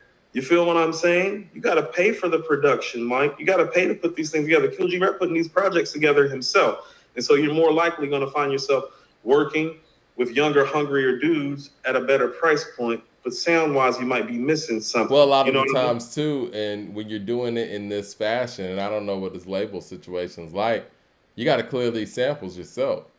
Like, and that's different. This is what I mean is like something like Diesel. It's like, oh, what do you have to give Alchemist for that beat? They need to be on here.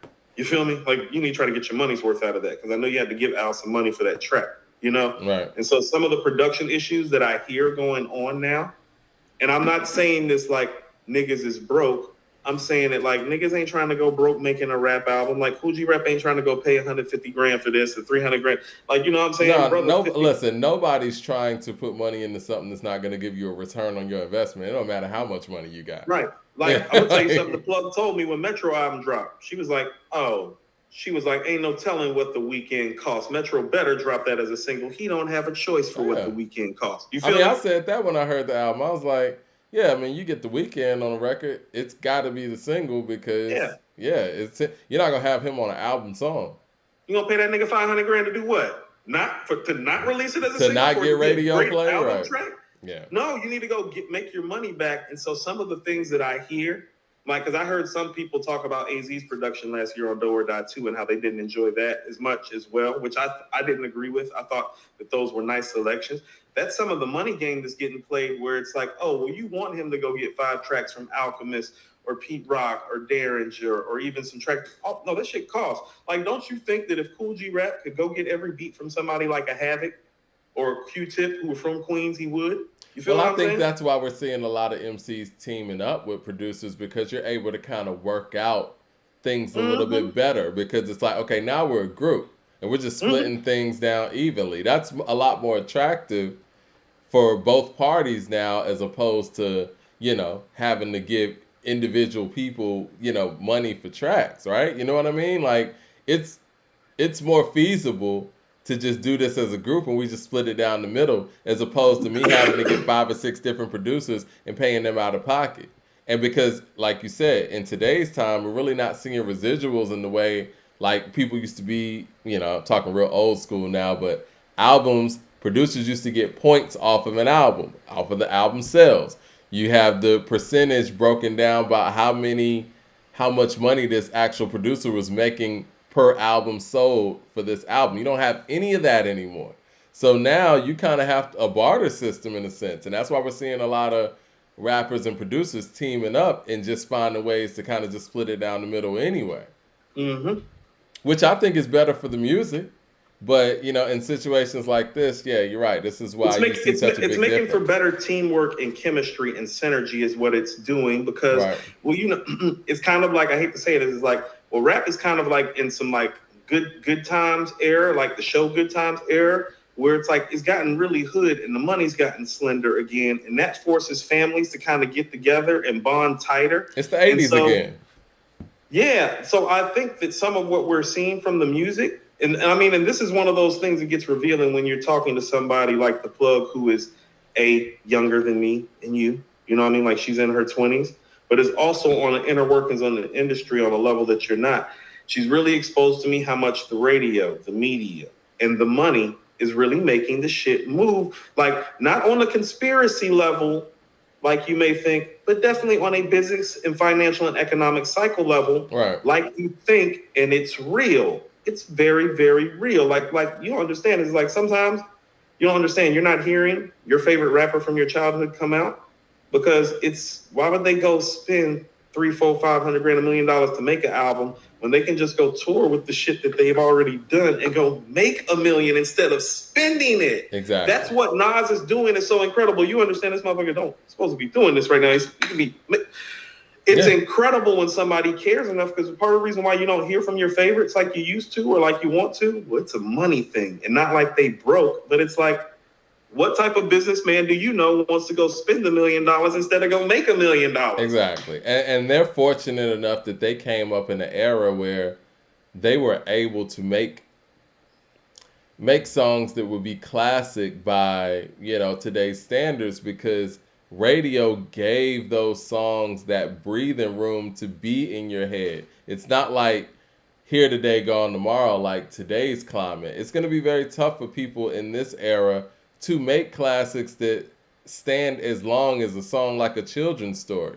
And the people who came up in the 80s and the 90s, they have the privilege of being able to be a part of that. And like you said, they can tour on that for the rest of their lives, really. And, you know, and making new music is, I mean, you could do it for fun or whatever, but you're only going to put so much into it because, like you said, they'll probably get back doing a show more than they would from putting together a full album. Yes. And so here's what I will submit to you. And you and I have been told, you got told this before. Nas makes music to make sure he never has to get on the Elder Rap Tour circuit. Like, that's what part of this Hit Boy run's been about. He doesn't want that fate. Like, he's watched that fate for the people that he looked up to. Because I'm going to tell you exactly what I realized. And this is what I mean about the feature run. And I thought about this today, and I thought about all these guys. But I'm going to start with Kane. If I was Kane, I would never make an album ever again. Yeah. You are the greatest live performer hip-hop has ever seen if we're combining vocals, dance moves, star ability, women being attracted to you, the actual delivery, the voice. No, Kane. Okay?